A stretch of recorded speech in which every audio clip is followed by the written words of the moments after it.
Avant ça, on va se présenter rapidement. Donc, comme j'ai le micro, je continue. Donc, moi, je suis ENSM 84 en tant qu'ingénieur. J'ai aussi fait un DEA en soudure robotisée. Donc, vous pouvez encore plus vous demander ce que je fais ici devant vous, surtout dans ce contexte. Donc, j'essaierai d'expliquer un petit peu. Et puis, comme je l'ai écrit, pour moi, les rencontres font la vie. Alors, j'ai jamais eu de plan de carrière. C'est sûrement très mauvais, parce qu'il y en a qui font du coaching entreprise, mais moi, j'en ai jamais eu. Et c'est un peu les rencontres qui ont guidé ma vie. Donc, j'ai rencontré Félix Lemaitre, que vous connaissez pour un certain nombre d'entre vous, les moins jeunes. Bon, voilà. Donc, j'ai rencontré Félix, j'ai travaillé avec Félix. Ensuite, je suis parti dans l'industrie après mon diplôme d'ingénieur IDEA. Et puis, Félix m'a rappelé pour revenir au labo. J'ai fait une thèse avec Surinder Maria, que certains connaissent peut-être aussi. Et puis, j'ai eu un certain nombre, on va dire, d'accroches avec la Corée du Sud. Oui, à titre professionnel et puis à titre personnel. Après la thèse, j'ai eu aussi besoin de prendre un peu l'air. Alors, j'ai toujours eu besoin de sortir des sillons. Donc, j'ai été délégué au niveau du ministère de la Recherche, donc à ce qui s'appelait la D2RT à l'époque, la DRARI maintenant, donc les délégations à la recherche, l'innovation en région. Et puis un jour, il y a une troisième personne qui est venue me chercher, enfin que je connaissais déjà par ailleurs, qui était Arnaud Patou, et qui m'a demandé d'être son directeur de la recherche. Donc j'étais directeur de la recherche centrale avec Arnaud pendant un peu plus de 5 ans. Et puis, pendant tout ce temps-là, je continuais à gérer les projets au niveau du labo. Et pour sortir encore des chemins battus, je m'intéressais aux aspects de biofabrication. Et un jour, j'ai rencontré un personnage, un quatrième personnage, donc, qui est Luciano. Et donc, je vais laisser Luciano se présenter. Bonjour, merci énormément pour l'invitation, c'est un honneur. C'est complètement différent pour moi de faire cette présentation dans un public très spécial pour moi. Donc, petit drapeau de l'Argentine, donc même si mes enfants disent papa, il n'a pas d'accent, je vais aller un peu plus doucement au début pour habituer l'accent. Donc, ça par moi, c'est plus simple.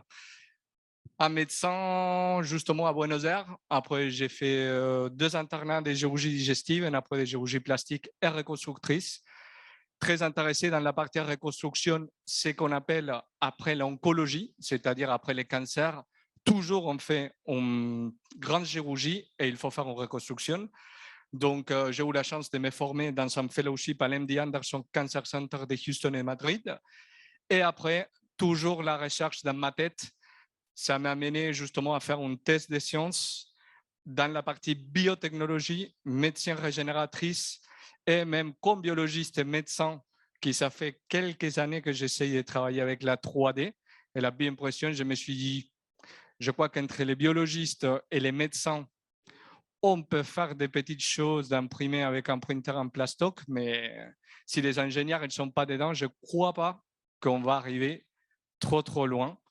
Et donc, c'est là où j'ai rencontré Jean-Yves et bon, on essayait de faire des choses ensemble. Donc la question qu'on peut se poser, celle que je donnais tout à l'heure en introduction, pourquoi ou comment finalement on est arrivé à faire de la biofabrication à Centrale? Ce n'était pas évident à côté des options de robotique, de mécanique des fluides et autres. Parce que j'y m'y suis intéressé il y a une dizaine d'années de ça et j'étais vraiment tout seul à l'époque. Mes compétences en biologie sont aujourd'hui de 0,01. À l'époque, c'était -1.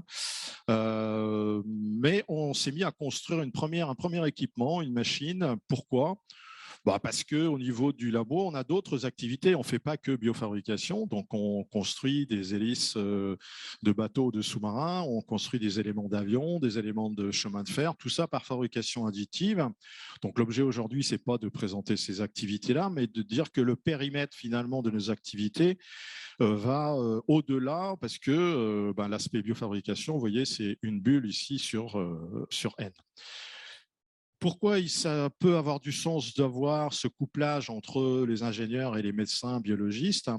Eh bien, parce que dès qu'on a des machines à commander, finalement, on leur demande de faire certaines choses, mais quelquefois, elles font autre chose en termes de vitesse. Lorsqu'on leur demande une vitesse constante, il y a ce qu'on appelle les dualités vitesse-précision. Dans ce contexte-là, la machine peut prendre la décision de diminuer sa vitesse, un peu comme nous dans un virage, hein, où on va diminuer la vitesse en voiture ou en moto. La machine va en faire de même. Donc, on peut voir ici sur une machine de bioimpression le fait qu'on prenne un virage. Si on continue d'envoyer la même quantité de matière, finalement, on va produire des cordons qui ont des sections qui vont différer. Alors que si on arrive à maîtriser au niveau des modèles de commande le ratio entre la vitesse et le dépôt de matière, bien finalement, on arrive à déposer un peu ce qu'on veut. Et c'est là où je me suis dit, mais tous ceux qui font de la bioimpression, ou beaucoup, mis à part quelques universités comme MIT, c'était des biologistes, des médecins qui travaillaient dans ces domaines-là. Et c'est comme ça qu'on est arrivé finalement à démarrer. Introduire la biofabrication, je choisis ce petit film ou ces petits films, peut-être que vous connaissez le film de John Wood, Walter Fass, c'est un film de science-fiction de 97, l'acteur principal se fait couper l'oreille. Et finalement, par une machine qui est aujourd'hui très, très ressemblante à celle qu'on peut trouver vraiment, on lui reconstruit une oreille et puis on vient cautériser tout ça et ça y est, c'est reparti pour un tour. Donc ça, c'était l'aspect science-fiction, 97. 2013, il y a l'université de New York qui fait un peu de buzz, de com. Là, il y a des gens qui ont parlé de communication tout à l'heure, Flore. Donc là, ils ont fait de la com, de la vraie com pour moi, parce que ils ont montré qu'on pouvait produire une oreille, alors pas en ABS, en PLA ou autre, mais en matériaux qui correspond aux matériaux que l'on a dans le corps humain. Donc on s'est dit, mais finalement, il n'y a pas de raison, on peut faire non pas mieux, mais on peut faire au moins aussi mal que ce que font les Américains. Et donc, on a fait aussi une oreille à Centrale. Alors, pourquoi je dis aussi mal? Parce que finalement, cette oreille-là, et pourquoi je parle, et j'insiste sur l'aspect communication tout à l'heure, eh bien parce que cette oreille n'est pas du tout vascularisée. Donc, les cellules qu'on peut y trouver dans cette oreille, chez les Américains comme dans la nôtre, hein, il n'y a pas de vaisseau. Donc, finalement, enfin, on en parlera tout à l'heure, les cellules vont mourir parce qu'on ne peut pas leur amener du nutriment. Bon, voilà. Donc, ceci étant, on voit bien que ce qui était la science-fiction pure en 97 commence à évoluer quand même, et on verra tout à l'heure un peu les échelles de temps aussi au niveau des différentes technologies. Donc, pourquoi est-ce qu'on est ensemble? Pourquoi on est ensemble? Finalement, on l'a un peu dit en introduction, hein, on a certaines compétences sur certains secteurs et d'autres compétences dans d'autres secteurs. Il y a aussi, comme beaucoup de choses, comme on l'a dit en introduction, le rapprochement, le feeling. C'est pas tout de mettre les compétences dans la même pièce et de dire travailler ensemble. Il y avait une volonté de travailler ensemble. Il y a une volonté très forte aussi de Luciano, parce qu'à une époque, il était à l'INSERM. Moi, j'étais à Centrale et il avait l'opportunité d'aller dans d'autres labos INSERM, mais il a choisi de venir du côté, pas obscur, mais du côté éclairé, du bon côté. Et donc, aujourd'hui, Luciano, il est membre permanent de Centrale comme moi. Je me permets de dire, je suis les moutons des centrales. Quand vous les connaissez, moi, je suis un mouton. Il est le mouton noir de Centrale quand il est à Centrale, et moi, je suis le mouton noir quand je suis à l'INSERM. Donc, suivant le contexte, on peut changer. Donc, comment on peut faire de la fabrication additive dans ce domaine-là? On n'a pas prévu de reprendre les b.a.-ba de slicing et autres qu'on peut trouver dans tout secteur de fabrication additive, mais finalement, dans le domaine du médical, les points d'entrée peuvent être, on le verra tout à l'heure sur certaines applications liées aux chaînes numériques, ce peuvent être les scanners, les IRM, qui vont nous donner des données d'entrée, et à partir de ces données-là, on va pouvoir les fusionner et on va pouvoir construire les organes. Évidemment, on aura besoin aussi de cellules. Alors, suivant le contexte, on verra, il y a différentes typologies de cellules et on va mélanger tout ça et on va essayer de produire des objets. Je ne vais pas parler d'organes volontairement. Donc là, on va entrer un peu dans la partie plus dure, peut-être. N'ayez pas peur, si moi, j'étais capable de comprendre, je crois que tout le monde va comprendre ça. Donc, on va dire, une cellule, c'est la unité basique d'un tissu. Et quand on combine ces 4 types de tissus, les muscles, les nerfs les tissus conjonctifs et l'épithélial, on fait des organes. Et pourquoi j'explique ça? Parce que, comme tout dans la vie, la cellule, elle est déjà programmée. C'est-à-dire qu'il a une partie de sa vie et après, il va décéder. C'est ça qu'on appelle une apoptose. Après, on peut avoir énormément, comme tous les jours, des substances nocives qui vont nous attaquer.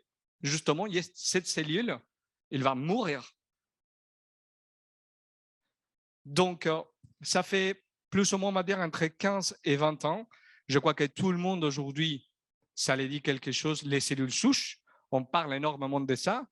On a commencé à découvrir que dans tous les tissus de nos organes, on a la possibilité d'avoir ce type de cellules souches qui ont la capacité, peu importe, de se différencier en différents types de tissus. Donc, c'est ça qu'on appelle la régénération tissulaire. C'est-à-dire, chacun de nous, on tombe du vélo, on se brûle avec l'effort, pas assez grave, la peau se régénère.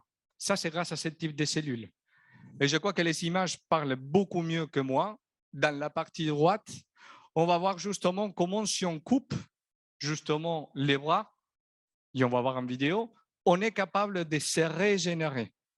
Et là, même si nous, on n'a pas la même capacité que les salamandres, on va voir comment justement ici, clac, on coupe.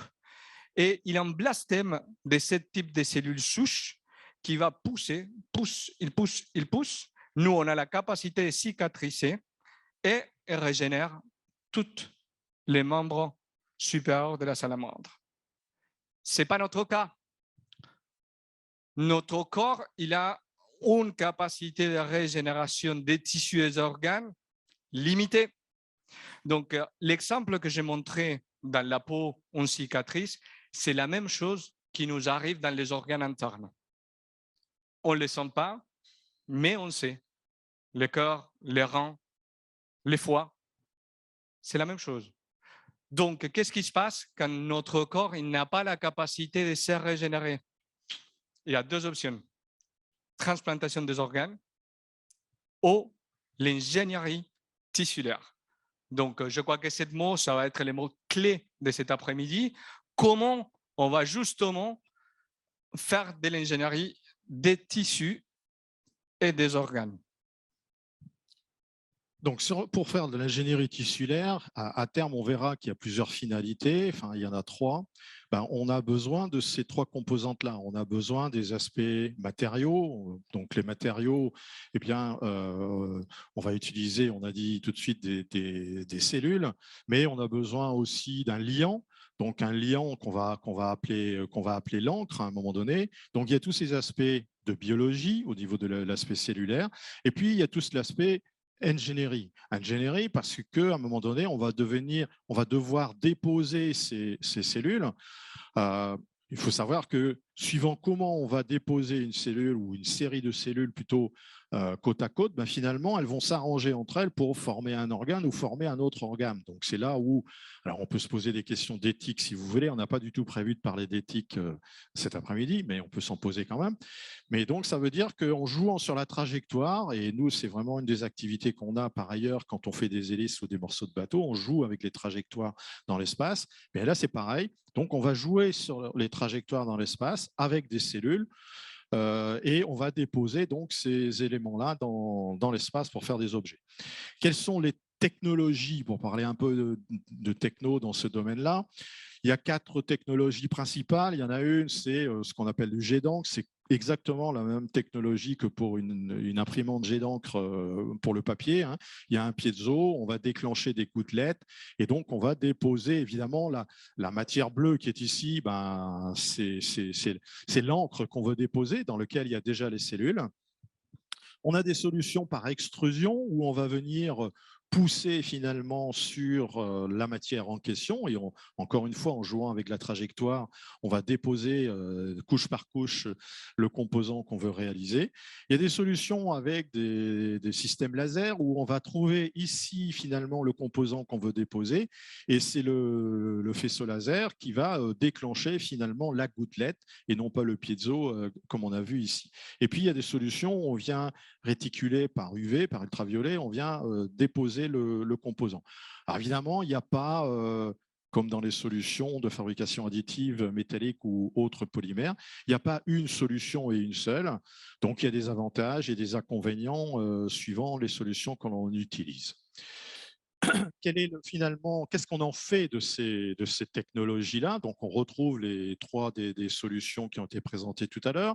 On voit bien qu'on a, comme on l'a vu tout à l'heure, les cellules, on a les polymères et on va faire ce qu'on appelle, en termes de vocabulaire, on parle de cross-linkage. On va cross-linker, c'est-à-dire qu'on va associer finalement le polymère et les cellules ensemble. Quelles sont les finalités? Ça, pour moi, c'est un élément clé également par rapport à tout ce qu'on peut trouver tous les matins dans les journaux. On fabrique des cœurs et autres organes.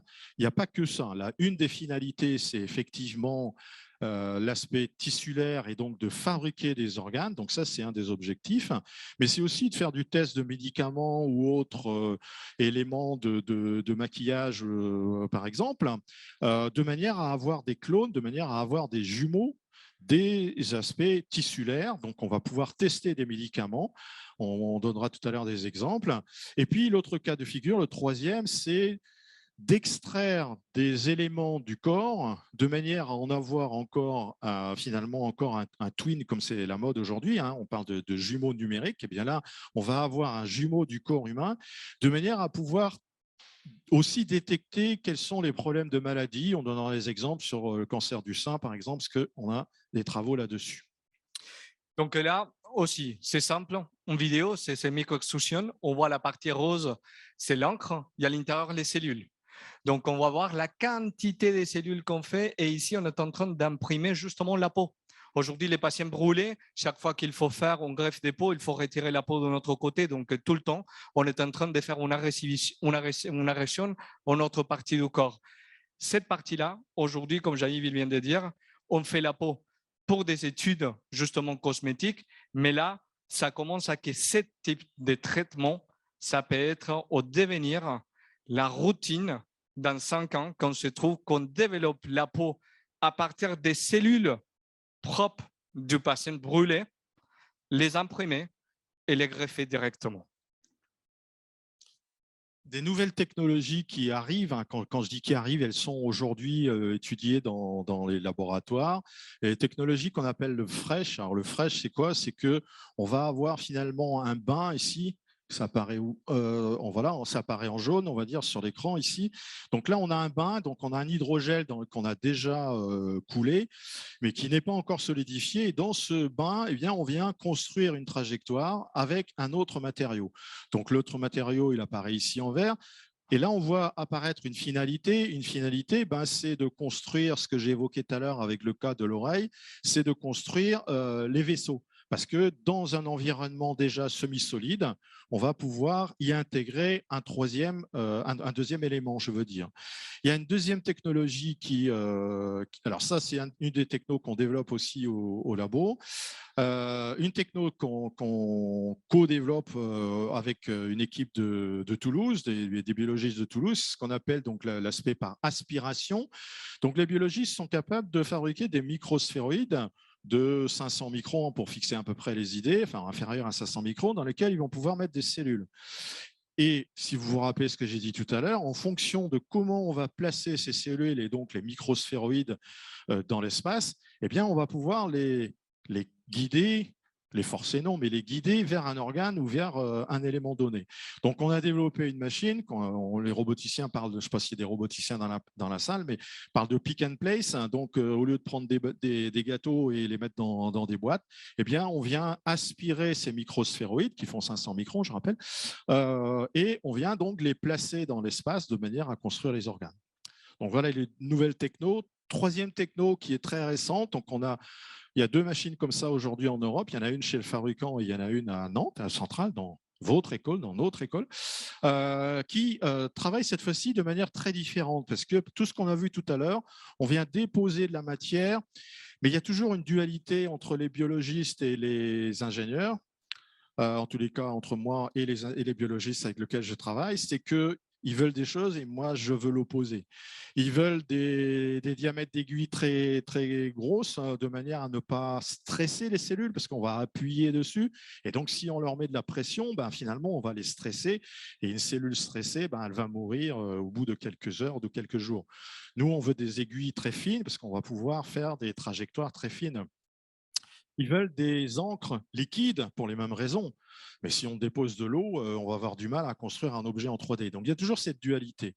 Et là, il y a une technologie donc, qui a été développée à la base en Suisse et qui vous rappelle ou qui nous rappelle, parce que j'ai subi moi aussi, les cas des plaques qu'on va vibrer. Donc, ils ont utilisé cette technologie-là hein, qui est très ancienne. Et en fonction des modes de vibration, on va pouvoir dessiner. Donc, si on met sur une plaque, comme on fait les artistes ici, de la poudre et on la fait vibrer d'une certaine manière, on va obtenir des dessins. On les fait vibrer d'une autre manière, on va obtenir d'autres dessins. Alors, les matheux ou les ingénieurs utilisent MATLAB et font ce type de diagramme. Ça, c'est peut-être plus joli, je ne sais pas. Mais finalement, c'est ça qui a été exploité dans la machine en question.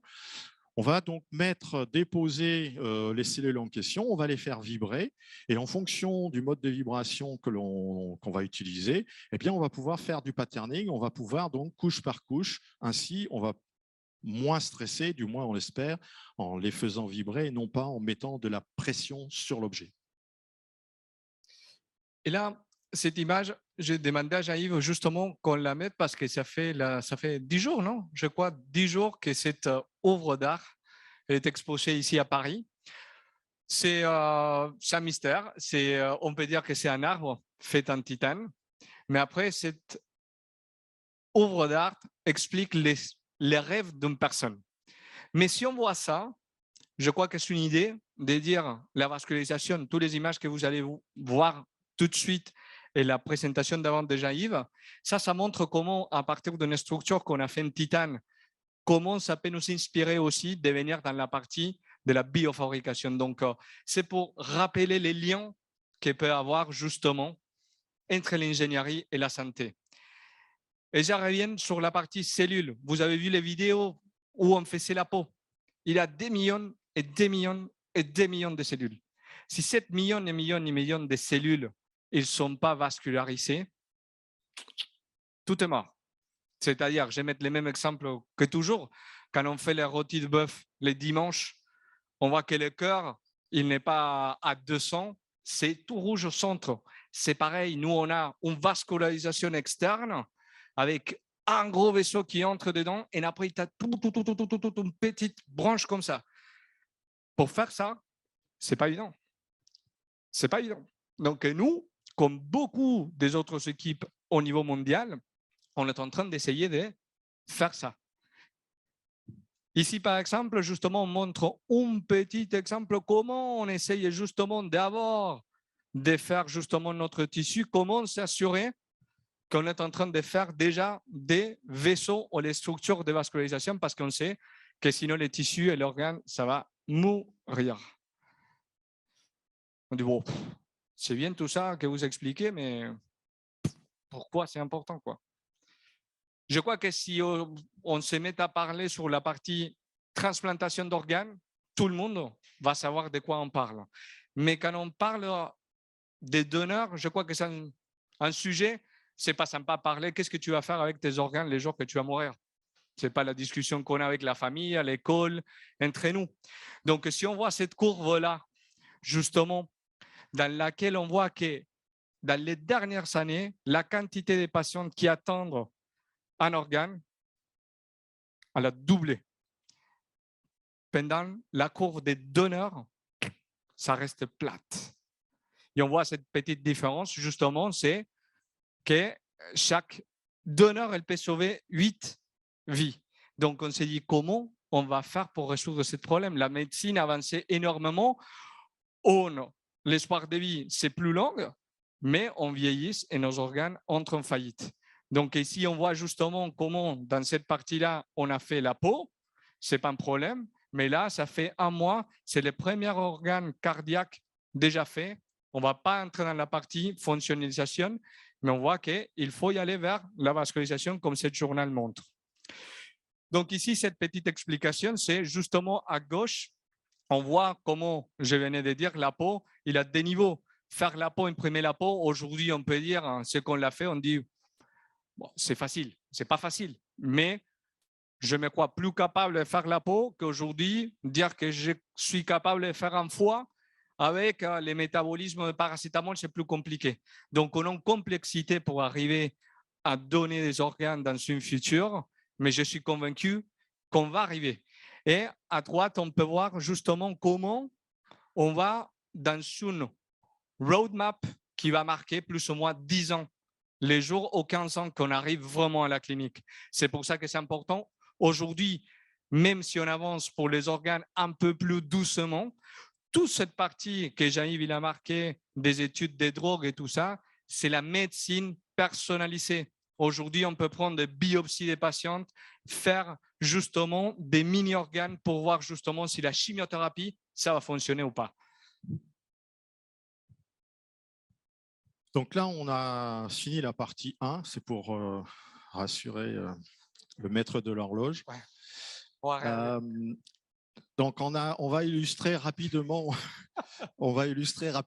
certains des projets. Donc certains des projets, c'est aussi de la simulation numérique. Peut-être que certains d'entre vous en font. Donc nous, on en a besoin aussi. Pourquoi on en a besoin? Bien parce que donc là, on a un mélangeur, par exemple, qui nous sert, on voit l'aiguille, hein, donc ça c'est une aiguille standard, 15 centièmes de diamètre. On va mettre 2 matériaux à l'intérieur et on va mélanger. Donc initialement, on s'amusait essai-erreur. Donc comme on a joué longtemps, au bout d'un moment, on s'est dit, et finalement, et si on faisait un peu de simu numérique? Donc voilà, on a des outils de simulation numérique pour mélanger les matériaux et regarder des aspects de gradient de matériaux comme on peut voir ici. L'autre chapitre, c'est tout ce qui est base de données, intelligence artificielle. Pourquoi? Parce que on fait nos gammes, on fait des cordons, et puis on a des cordons qui diffèrent énormément en fonction des paramètres opératoires, évidemment.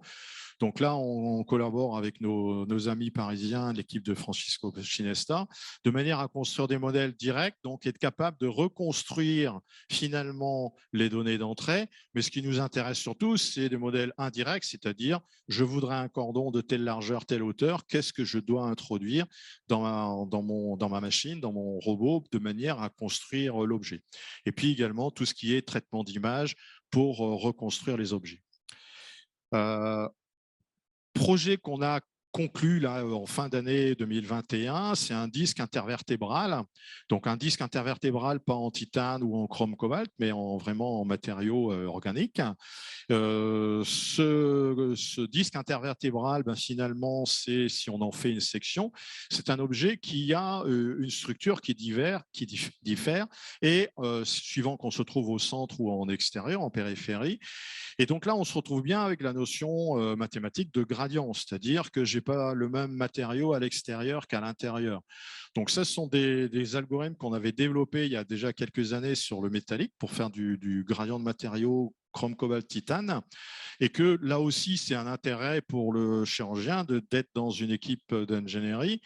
Quelquefois il y a des intérêts dans l'autre sens évidemment, bien de récupérer des choses déjà faites dans le domaine de la mécanique.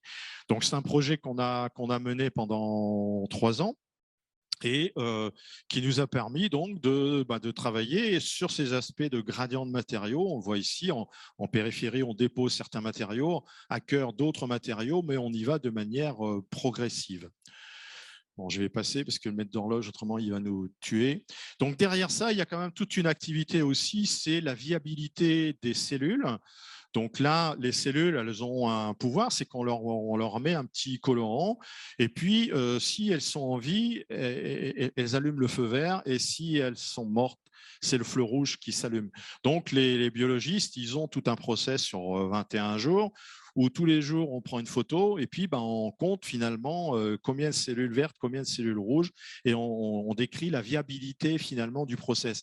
Il y a des matériaux dans lesquels, ici, dans l'encre, les cellules meurent très rapidement. Alors, du côté ingénierie, ça nous arrange de déposer, mais si derrière elles meurent, on a raté aussi le job, d'où là encore une fois la dualité sur les projets.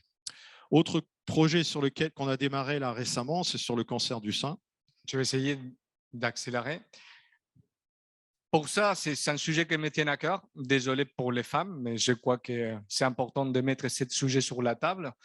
Tous les 4 minutes, il y a une femme, justement, qui est en train d'être diagnostiquée dans un cancer. Dans son groupe de 8 femmes, il y a une femme qui sait qu'il a un cancer du sang ou qu'elle l'aura.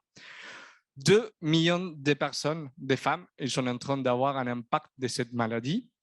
Et justement, c'est la cause principale des morts pour les femmes. Aujourd'hui, on était éduqués comme médecins, que tout était génétique, on était ciblés comme ça la vie. Et aujourd'hui, il y a un mot, je ne veux pas entrer en détail, qui s'appelle la épigénétique. C'est-à-dire, c'est tous les facteurs de risque qui sont à côté de nous, qui viennent nous changer notre gène. Et ça, c'est le point clé d'aujourd'hui. Comment on peut y arriver sur la partie médecine préventive, les risques. Il faut y aller les chercher. Et on vient de gagner justement un projet avec l'Institut d'oncologie du Grand Ouest, dans l'Institut de cancer justement du sang, dans lequel c'est qu'on essaye de faire dans tous les gammes, on va dire orange d'âge des patients avec les index MADI, c'est-à-dire les, comment je l'ai dit en français, c'est les poids et la hauteur, c'est les index de masse corporelle. On essaye justement de miniaturiser les sangs avec toutes les cellules qu'il faut et faire ce qu'on appelle organ on chip, en petite glande mammaire. Et avec ça, on va tester tout ce qu'on dit. Les pesticides, on va les tester et dire vraiment, ça, il a un problème. Donc, on ne va pas, la conséquence, quand la patiente est là déjà le cancer, qu'est-ce qu'on peut faire avant? Ça, c'est notre grand projet. Pardon par les images, mais je crois que c'est ça. C'est les enfants. En France, je crois que dans l'histoire française, il y a seulement 100 cas de transplantation d'intestin dans les enfants. Il y a plusieurs des enfants qui peuvent, pour différentes raisons, on ne va pas entrer en détail, mais être nés comme ça, comme une gastroschisis, c'est une maladie de la peau musculaire. L'intestin, il sort. L'intestin, il peut mourir à cause de la vascularisation. Et ces enfants, ils vont justement pas avoir la possibilité de continuer à vivre ou vivre avec une alimentation par voie parentale. Il n'a pas de nutrition, il n'a pas d'absorption, il décède. Et on voyait justement que la courbe justement des vies après une transplantation, ce n'est pas la bonne. Donc, avec une équipe, on vient de gagner aussi les prix pour médecine régénératrice, le premier appel de la Fondation de la recherche médicale, dans laquelle, avec une équipe de l'INSARM et une équipe justement des parties des animaux humanisés, on va développer des mini-intestins avec l'application pour comprendre les maladies. Et si on arrive, c'est d'envisager la transplantation à partir de la biofabrication des tissus intestinaux. D'autres projets, donc je vais aller vite, très vite, il n'en peut plus. Hein? Ton train? On a d'autres projets, donc je vais passer. On a d'autres projets, beaucoup d'autres projets sur tout ce qui est chaîne numérique, sur ce qui est simulateur cardiaque, mais tout à l'heure, Julie, je suppose qu'elle est disparue, on parlera, donc on va laisser. On a des choses sur tout ce qui est muqueuse, muqueuse gingivale, donc sur lequel on a co-encadré une thèse avec un chargé de recherche INSERM, Luciano et moi, sur ces aspects-là. Encore une fois, biologiste, médecin, ingénieur, de manière à créer une équipe pluridisciplinaire. Des choses qu'on développe aussi avec une autre équipe à Nantes sur tout ce qui est cancer au niveau neuronal. Donc, je vais passer parce que on est très en retard. Et ça, c'est la fin de la présentation. Et justement, on a publié, ça fait un mois, justement, on voit l'image au milieu. Il faut se souvenir de la peau, l'impression qu'on faisait la peau dans les laboratoires. Et là, c'est une des premières équipes qu'on a publié comment on imprime déjà avec un robot préclinique dans les cochons. Donc, c'est-à-dire qu'ici, on est en train de faire toute la partie de la génération de trajectoires en contrôlant tous les axes que vous comprenez beaucoup mieux que moi. Mais ça, c'est le futur. Hein. On peut y aller. De voir un robot qui va être contrôlé au monitoring, en scan pour voir justement les défauts de la peau. et commencer à imprimer de manière robotique. Ça, les vidéos que Jean-Yves a montrées, je crois que ça va être la réalité. Bon, c'est la fin. On a présenté quelques projets. Ça, c'est tous les projets qu'on est en train de travailler, Jean-Yves et moi. Donc, on a choisi 4 ou 5. Et bon, je crois que notre futur est imprimer votre futur.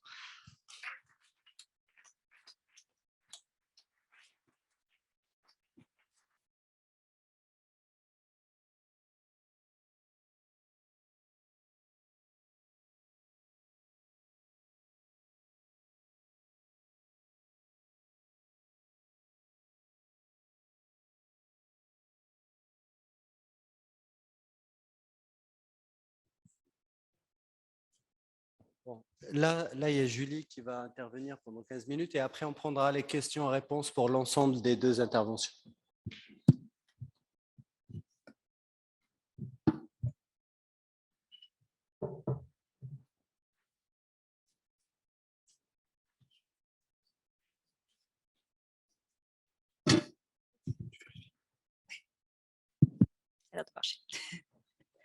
Alors bonjour à tous, je m'appelle Julie Paris. Je vais essayer d'aller très vite sur ma présentation. J'ai été diplômée de Centrale Nantes en 2019, je suis rentrée en 2015 et pendant toute ma période scolaire à Centrale Nantes, j'ai toujours voulu m'intéresser de plus en plus à la fabrication additive et ce qui m'a vraiment poussée à le développer après dans ma carrière professionnelle, c'est principalement les applications au médical.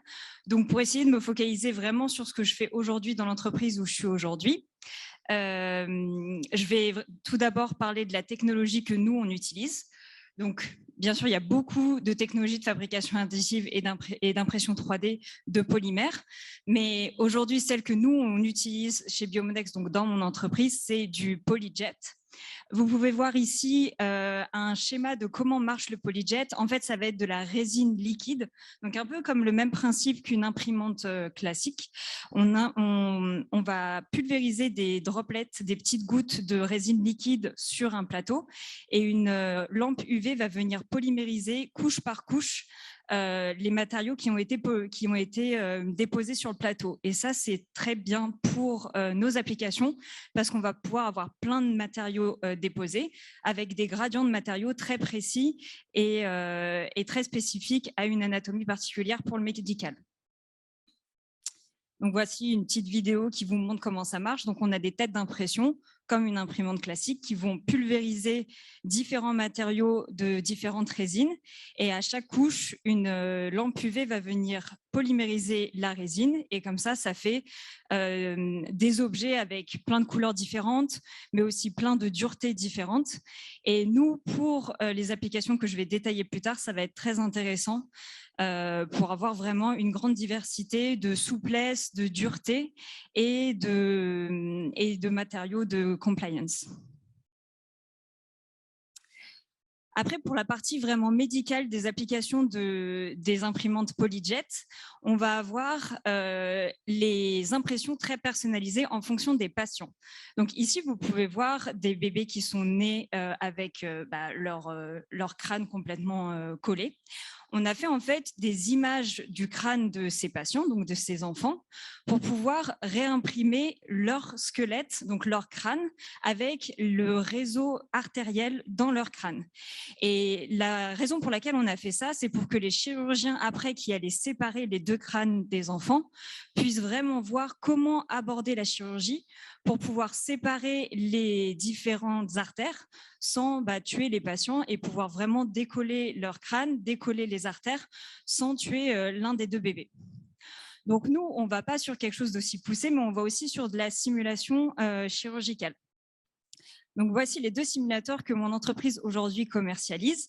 C'est des simulateurs pour des procédures interventionnelles, l'une en neuro et l'une en cardio. Alors, je vais commencer avec l'application la plus simple, c'est celle pour le neurovasculaire. Donc, parfois, dans votre cerveau, ça va faire un petit peu flipper, mais on peut avoir des anévrismes. Les anévrismes, c'est ce que vous voyez juste ici, c'est des poches dans les artères, dans le cerveau. Ces poches, elles peuvent se former chez n'importe qui. En général, ça se forme plus avec l'âge. Et en fait, le sang va continuer de circuler dans ces poches, va faire grossir ces poches. Et le jour où la poche éclate, c'est une hémorragie cérébrale. Donc, le but, ça va être de bloquer en fait ces poches, de les combler pour que le sang ne puisse plus circuler à l'intérieur. Avant, on ouvrait complètement la tête, on clippait la poche et c'était fini. Mais c'était vraiment très invasif parce qu'on ouvrait vraiment le crâne. Maintenant, on a des procédures beaucoup plus mini-invasives. On va circuler dans le réseau artériel du corps. On va passer des cathéters. Donc, les cathéters, c'est le petit tube vert que vous voyez ici. On le fait circuler dans votre corps jusqu'à votre cerveau et on va déployer des sortes de petits tortillons dans l'anévrisme pour le combler et empêcher le sang de circuler dedans. Donc nous, en fait, pour simuler cette procédure, on va prendre les images du patient, donc les images du cerveau du patient. On va pouvoir ensuite en faire un modèle 3D. Ensuite, on va lui appliquer différents gradients de matériaux, d'où l'intérêt en fait du PolyJet, pour pouvoir simuler la biomécanique de l'artère et de l'anévrisme. Ensuite, on va l'imprimer en 3D et ensuite, on va l'intégrer dans une station pour pouvoir simuler toute la procédure. Donc ici, vous voyez le cas d'un anévrisme qui a été imprimé en 3D. Vous voyez que vous avez différentes couleurs sur le modèle, donc ce qui est juste à votre droite. Et ça, c'est le gradient de matériaux et c'est ça qui va donner le bon retour haptique au médecin une fois qu'il fera la procédure. Voici un peu à quoi ressemble notre simulateur pour la neuro. Donc, vous voyez, en fait, la partie qui est tout à droite, ça va être votre ponction en haut de la cuisse. Donc, ça correspond au haut de la cuisse du patient. Ensuite, on va remonter avec les cathéters dans le tube, dans la crosse aortique. Donc, c'est la partie centrale rose. La crosse aortique, en vrai, c'est ça qui va irriguer tout le corps. Et donc, avec nos cathéters, on va venir dans cette crosse aortique, on va naviguer dedans pour pouvoir l'amener jusqu'au site de l'anévrisme, qui est donc central ici, la petite artère qui est sur la gauche.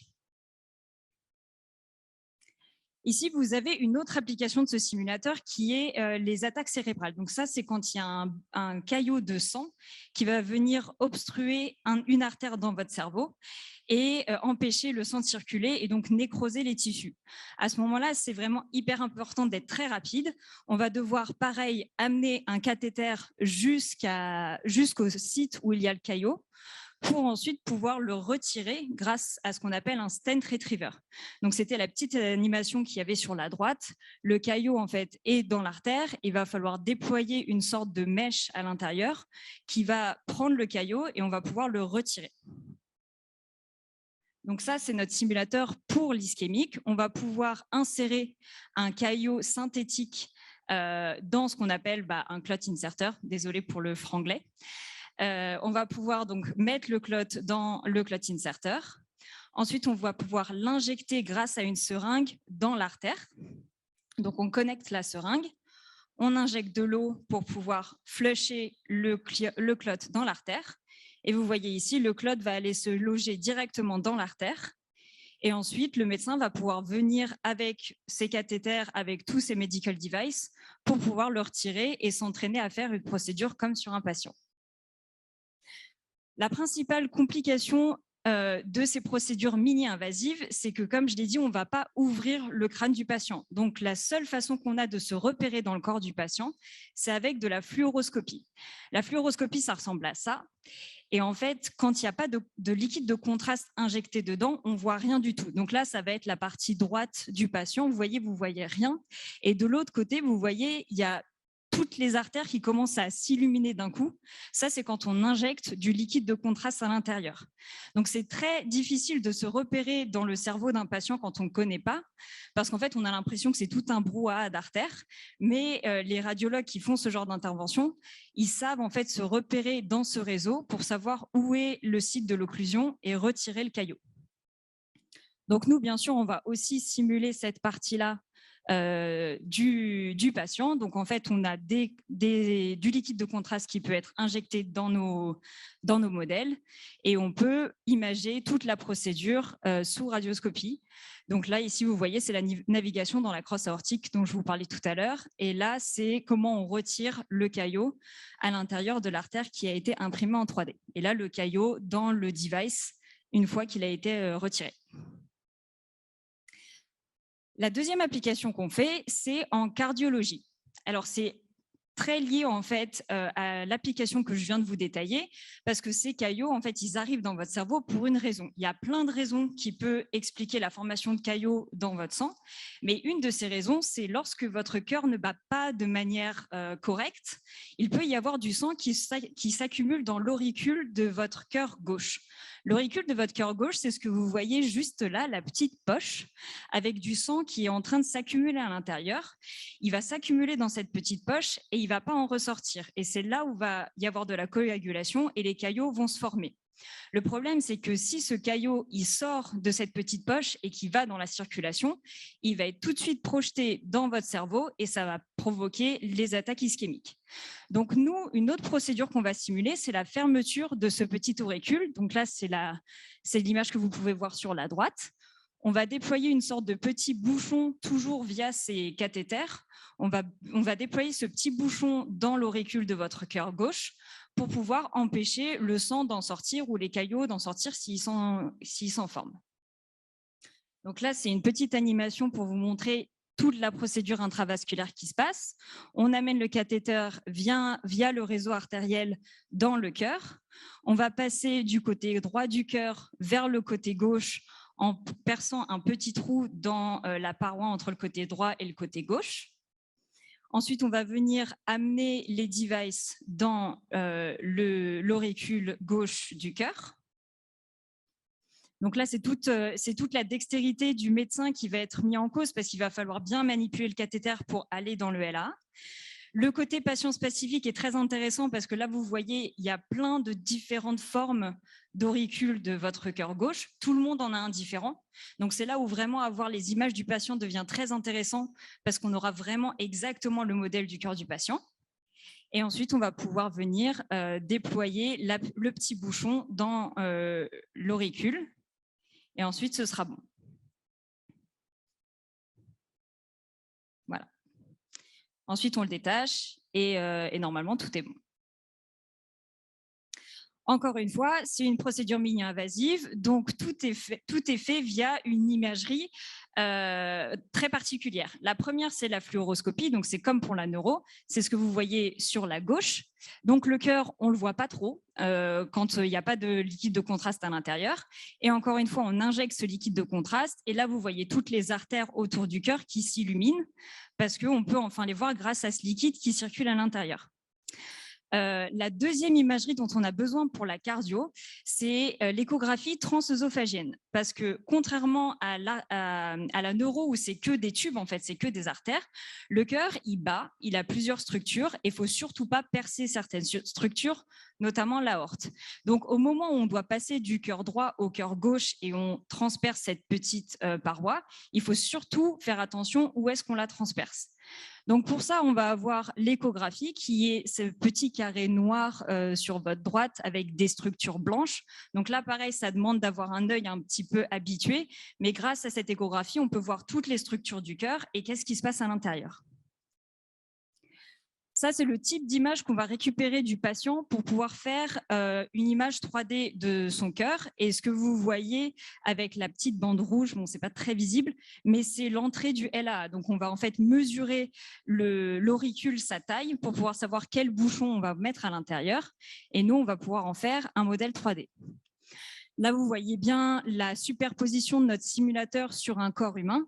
Donc, on va avoir la simulation de l'œsophage pour pouvoir placer la sonde à l'intérieur. On va avoir la simulation avec un cœur imprimé en 3D du cœur du patient. Et on va avoir aussi la simulation de la ponction fémorale jusqu'au cœur avec toute l'approche veineuse entre la ponction et le cœur.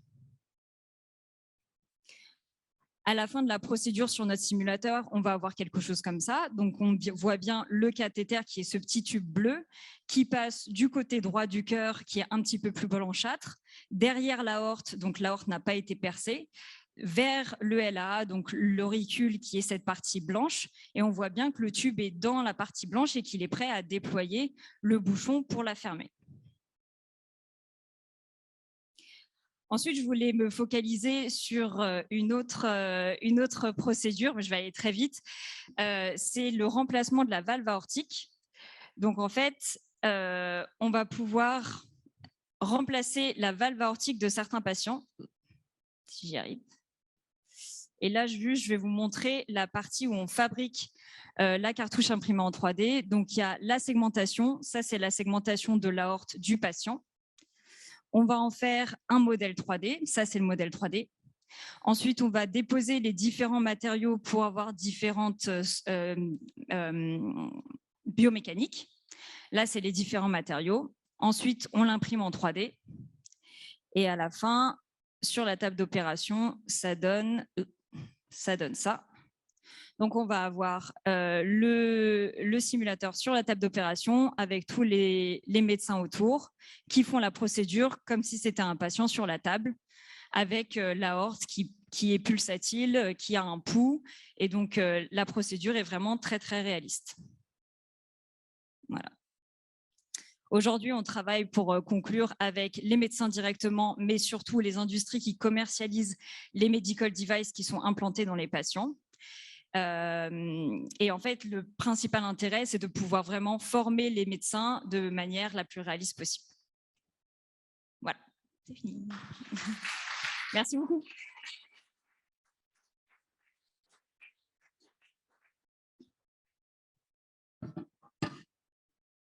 Merci, c'était super passionnant, super clair. Donc là, on peut prendre des questions pour les intervenants.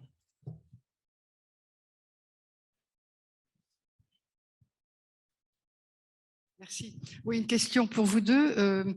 Quand vous faites l'impression 3D, vous amenez le matériau, est-ce que c'est des cellules souches que vous amenez ou elles ont déjà été reprogrammées?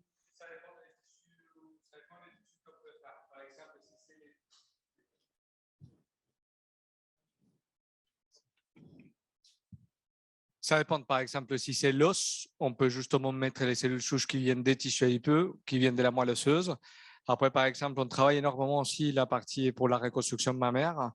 Et pour la reconstruction mammaire, c'est qu'on fait, justement, on prend la lipoaspiration, on fait une sélection des cellules souches, on fait une prédifférenciation et on les guide à la cellule pour devenir cellules souches tissu adipeux. Et on met des tissus adipeux. Oui, parce que pour que je pose cette question, c'est que je me suis toujours demandé comment on reprogrammait une cellule souche pour qu'elle soit une cellule de peau, de l'œil, de n'importe quoi. Comment on fait? Quel est le processus? Il n'y a pas un processus, c'est-à-dire que les cellules souches, c'est une très bonne question. Ces cellules souches, après, il faut les différencier en différentes caractéristiques. C'est-à-dire, on a les cellules totipotentielles, qui sont les embryonnelles. Donc là, on peut y aller dans tous les sens.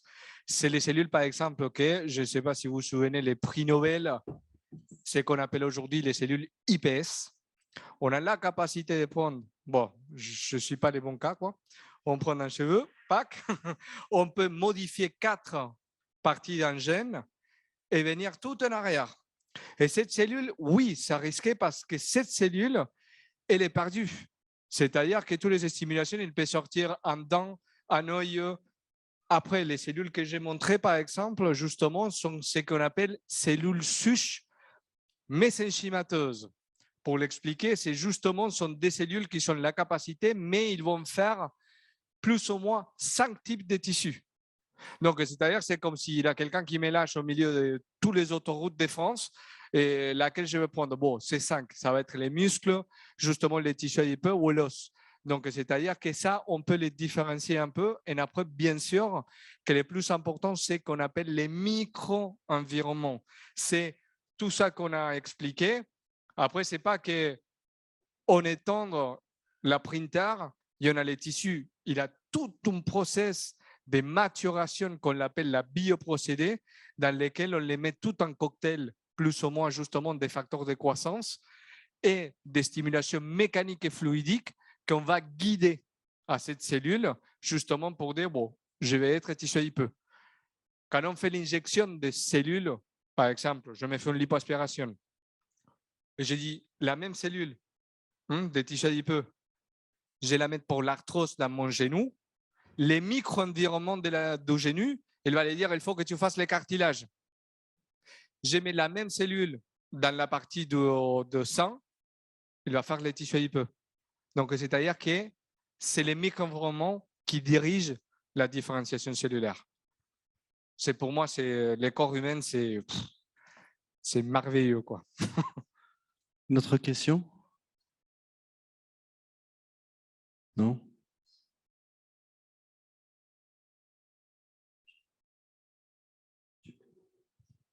C'est pour madame. Moi, j'ai un petit neveu qui avait des gros problèmes de malformation. Il avait une coercition de l'aorte du cœur. Et donc, il va tout le temps à Kremlin-Bicêtre. Vous êtes en contact avec cet hôpital? Avec le Kremlin-Bicêtre Non, on n'entend pas. Ah oui, pardon. Le Kremlin-Bicêtre, non, pas encore. Aujourd'hui, pour la cardiologie, il me semble qu'on est plutôt en contact avec Marie Lannelongue, qui est du côté du Plessis-Robinson. Bon. Mais oui, on connaît. En fait, on a encore une très petite entreprise. C'est vrai que je me suis pas trop étendue sur l'entreprise en elle-même. On est dans la cardio que depuis 2018-2019. Mais je posais la question pour savoir si c'était le meilleur pour les enfants, pour le problème cardiaque. Oui, alors pour les enfants, l'anatomie va être beaucoup plus petite. Donc pareil, on va pouvoir bien sûr l'imprimer parce qu'à partir du moment où on a les images, on peut en faire un modèle 3D. C'est juste que le reste du simulateur va devoir évoluer pour s'adapter à la taille des anatomies des enfants. Mais c'est vraiment quelque chose qu'on essaye de développer bien plus, oui. Je me permets de rajouter justement, on travaille c'est très compliqué. Par exemple, on travaille dans les laboratoires là maintenant, justement dans un petit cœur pour justement une maladie qui s'appelle la transposition des grands vaisseaux. C'est-à-dire que tous les vaisseaux, ils vont à l'inverse. Donc, le bébé, il est né, il va mourir. Donc, aujourd'hui, comment on peut faire? C'est justement, on peut faire un trou au niveau de 2 chambres cardiaques, que c'est de 2 mm. Et donc, comme Julie l'expliquait, on se met dedans, on gonfle un ballon et on casse les murs, on va dire. Et là, on essaye de le faire, mais la précision, c'est difficile de faire des simulateurs, mais on est là-dessus. Merci beaucoup. On peut les applaudir.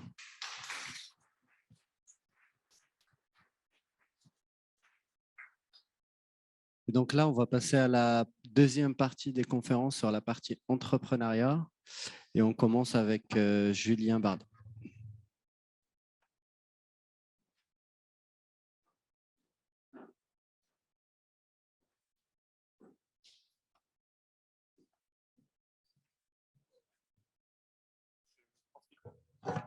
Je te mets pas la pression, mais je sais qu'on est en retard. Ok, vous m'entendez bien, c'est bon. Bonsoir à toutes et à tous. Merci à l'équipe Siana pour l'invitation pour que je puisse présenter Next Stories. Je vais vous présenter un peu ma société que j'ai cofondée en sortie d'école. Et après, je vous expliquerai comment je suis arrivé à passer d'étudiant de Monsieur Aspouette, je crois que c'était DPSI à l'époque, à fondateur d'une entreprise dans le web. Mais avant ça, donc, pour vous présenter mon entreprise, c'est Next Stories, qui est la première plateforme de réservation de déménageurs professionnels. L'idée, c'est de se positionner comme un tiers de confiance entre, d'un côté, les particuliers qui ont besoin de déménager, et de l'autre, l'ensemble des prestataires. L'idée étant de vraiment simplifier ce moment de vie. Le déménagement, au-delà de transporter des cartons, quand on confie toute sa vie à une société de déménagement, c'est le côté affectif qui ressort en fait, et on considère qu'on n'est pas là juste pour déplacer les meubles, mais on déplace la vie des gens et on veut que ce moment de vie passe d'un moment appréhendé à un moment positif, serein. On se souvient tous de ces quelques déménagements, ces des évolutions professionnelles, des couples qui se rassemblent, des familles qui grandissent, parfois des séparations, des décès. Enfin, c'est toujours un moment de vie très fort et on veut que ce moment de vie soit le plus serein possible. Et je suis parti du constat quand j'ai créé Next Stories que ce déménagement, c'est très stressant. Troisième source de stress dans la vie des Français.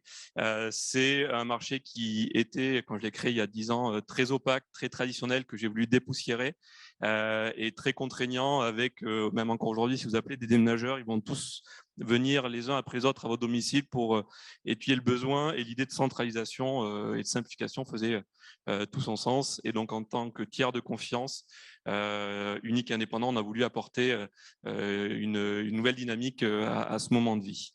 Et ça repose sur 3 piliers: l'accompagnement, avec vraiment l'humain qui est au cœur de notre service, avec un expert qui fait partie de nos équipes, qui va centraliser tout le suivi du déménagement, le côté digitalisation pour casser ce côté visite à domicile notamment, et simplification pour rendre le déménagement le plus simple et le plus fluide possible. Ça se déroule en 4 grosses étapes. L'évaluation du besoin, avec donc un expert qui va faire une visite virtuelle. On va se connecter par vidéo à distance et on va visiter de manière virtuelle le domicile des personnes qui nous sollicitent. Et à partir de là, on a des algorithmes qui, sur les 250 prestataires qu'on a dans toute la France, vont faire le match entre les compétences, le besoin et le résultat qu'on veut, c'est-à-dire un déménagement compétitif et sécurisé. On va proposer les 3 à 6 meilleures offres avec les avis, les notes des précédents clients, tout ce qui est nécessaire pour bien choisir son prestataire, avec qui, encore une fois, on va confier toute sa vie matérielle et sentimentale. Et derrière, on va centraliser toute la réservation, le suivi jusqu'au jour J, en passant par le transfert des contrats, pour vraiment centraliser toute la gestion matérielle et administrative du déménagement. Et donc, les gros avantages sont un interlocuteur unique et indépendant, un accompagnement global du premier contact jusqu'à l'après-déménagement, une côté centralisation de l'étude du besoin et d'utilisation, évidemment, un réseau de prestataires ultra qualifiés pour que le jour J, vos biens soient entre de bonnes mains. En quelques chiffres, c'est aujourd'hui, au bout de 10 ans, 250 prestataires de déménagement dans toute la France et même en Europe. Un taux de satisfaction client de plus de 97%. On est la référence en termes d'image de marque et de qualité sur le marché aujourd'hui. On est nettement au-dessus de tous les acteurs historiques, les déménageurs bretons ou autres que vous devez connaître un peu, au moins de la vie des Français.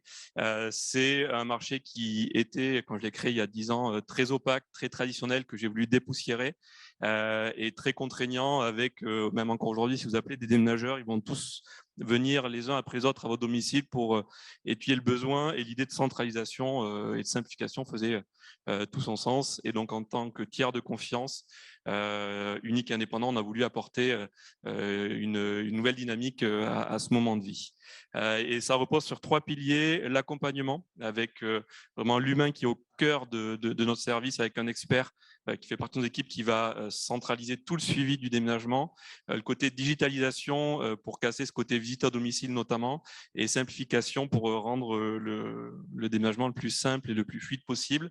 Ça se déroule en 4 grosses étapes. L'évaluation du besoin, avec donc un expert qui va faire une visite virtuelle. On va se connecter par vidéo à distance et on va visiter de manière virtuelle le domicile des personnes qui nous sollicitent. Et à partir de là, on a des algorithmes qui, sur les 250 prestataires qu'on a dans toute la France, vont faire le match entre les compétences, le besoin et le résultat qu'on veut, c'est-à-dire un déménagement compétitif et sécurisé. On va proposer les 3 à 6 meilleures offres avec les avis, les notes des précédents clients, tout ce qui est nécessaire pour bien choisir son prestataire, et qui, encore une fois, on va confier toute sa vie matérielle et sentimentale. Et derrière, on va centraliser toute la réservation, le suivi jusqu'au jour J, en passant par le transfert des contrats, pour vraiment centraliser toute la gestion matérielle et administrative du déménagement.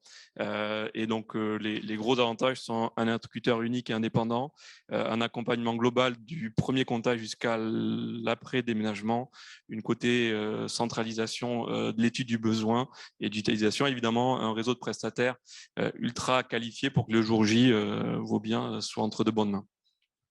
En quelques chiffres, c'est aujourd'hui, au bout de 10 ans, 250 prestataires de déménagement dans toute la France et même en Europe. un taux de satisfaction client de plus de 97%.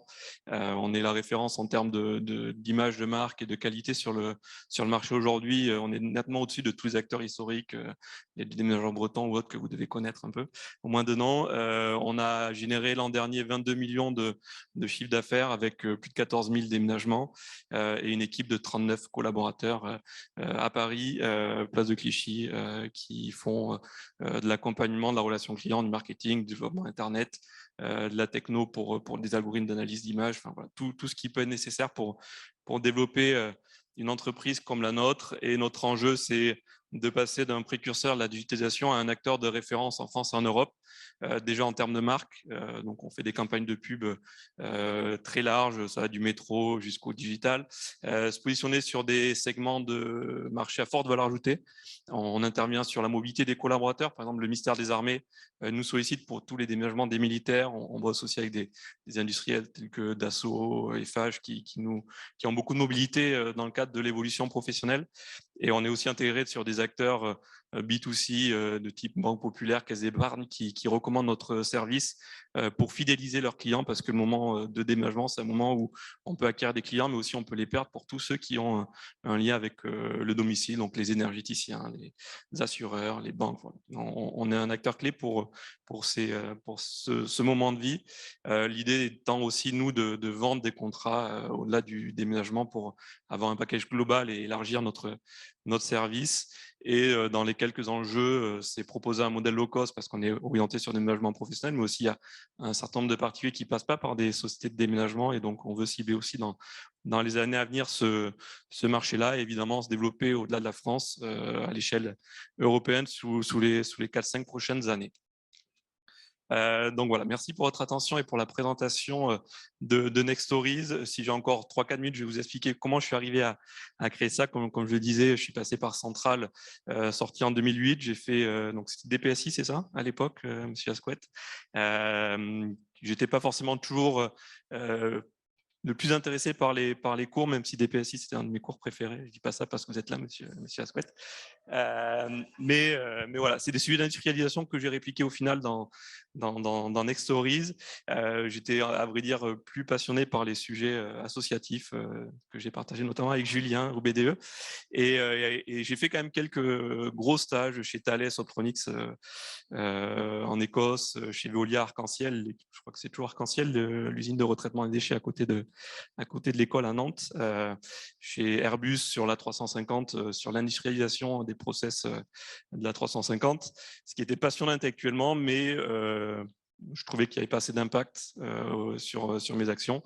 Et donc après Centrale, j'ai fait HEC Entrepreneur, le master spécialisé, où j'ai pu découvrir un autre monde de l'entreprise au-delà du côté ingénieur, qui était le monde des affaires, le monde de l'économie. Et les 2 matchs ingénieur, école de commerce ont fait des étincelles. Et en sortie d'école, j'ai fait 6 mois de stage à côté en tant que bras droit de Jacob Abou, qui est un industriel qui a créé le contrôle technique automobile en France, qui a vendu sa société après dans les années 90-80 à Decras, qui a développé le journal automobile, enfin, qui avait une grosse activité dans l'industrie automobile. Je l'ai suivi sur le rachat d'entreprises de vélos électriques il y a 10 ans, de fonderies, enfin, voilà, pas mal d'activités. Et à la fin de mon stage, j'ai décidé de voler de mes propres ailes. Donc en bon ingénieur, j'ai fait des études de marché, j'ai analysé les cycles de vente, les cycles de production de pas mal de secteurs, et précisément, je me suis orienté sur ce sujet, l'idée étant d'industrialiser et de digitaliser un secteur. Et j'ai rencontré mon associé qui est directeur technique à HEC sur les bancs de l'école, qui a fait Supélec, donc la boucle était bouclé, et lui, pour le coup, il avait été peut-être plus assidu que moi en cours, donc il était vraiment sur la partie technique et sur la partie développement informatique, et moi j'étais sur la partie développement, structuration et industrialisation de cette activité pour passer d'une petite équipe à une équipe nationale et vraiment avoir une approche industrielle du métier. Voilà, merci pour votre attention et à votre disposition. Super. Merci beaucoup. Tu peux, si tu veux, rester. Et du coup, Simon, il va intervenir pour nous présenter Carbo, et après, on prendra les questions pour les deux, si ça te va.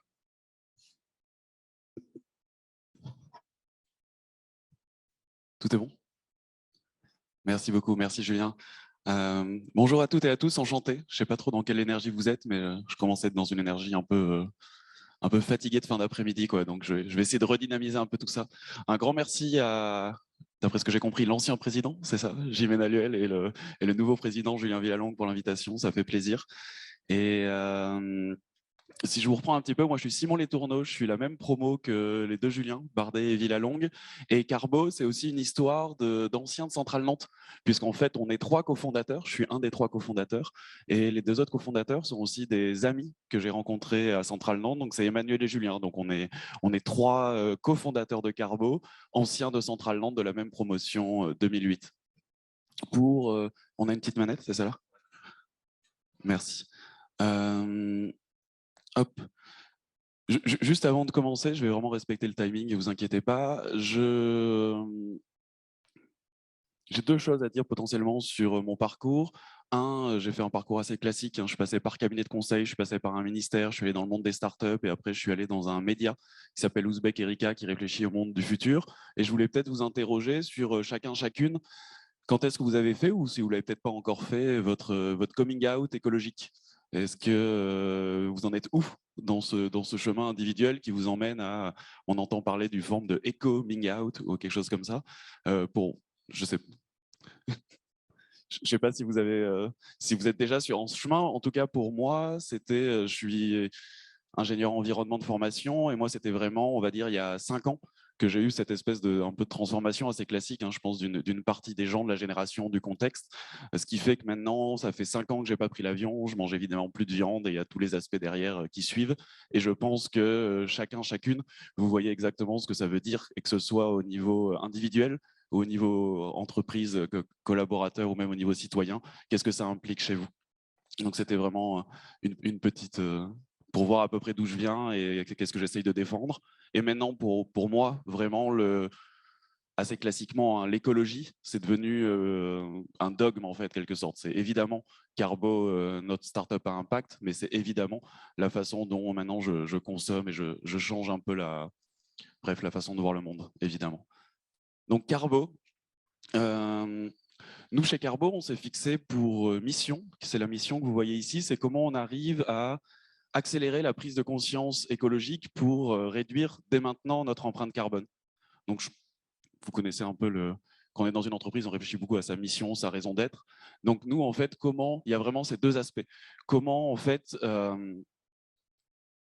on sait, et on le voit déjà, que l'empreinte carbone, je pense que vous êtes toutes et tous au courant, c'est quelque chose qui va apparaître dans nos vies de manière quotidienne. Préparez-vous, l'empreinte carbone va être démocratisée, c'est ce qu'on essaye aussi un peu de faire.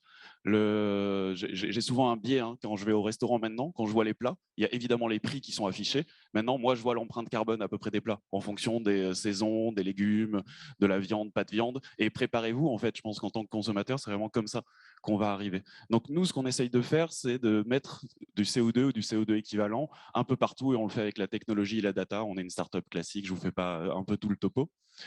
Et la deuxième partie de notre mission, qui est quand même quelque chose un peu plus complexe, c'est comment on arrive à rentrer dans cette démarche de réduction. Vous connaissez évidemment le rapport Mido il y a 50 ans et on n'a rien fait depuis, etc., etc. Les différents rapports du GIEC, je ne les rappelle pas.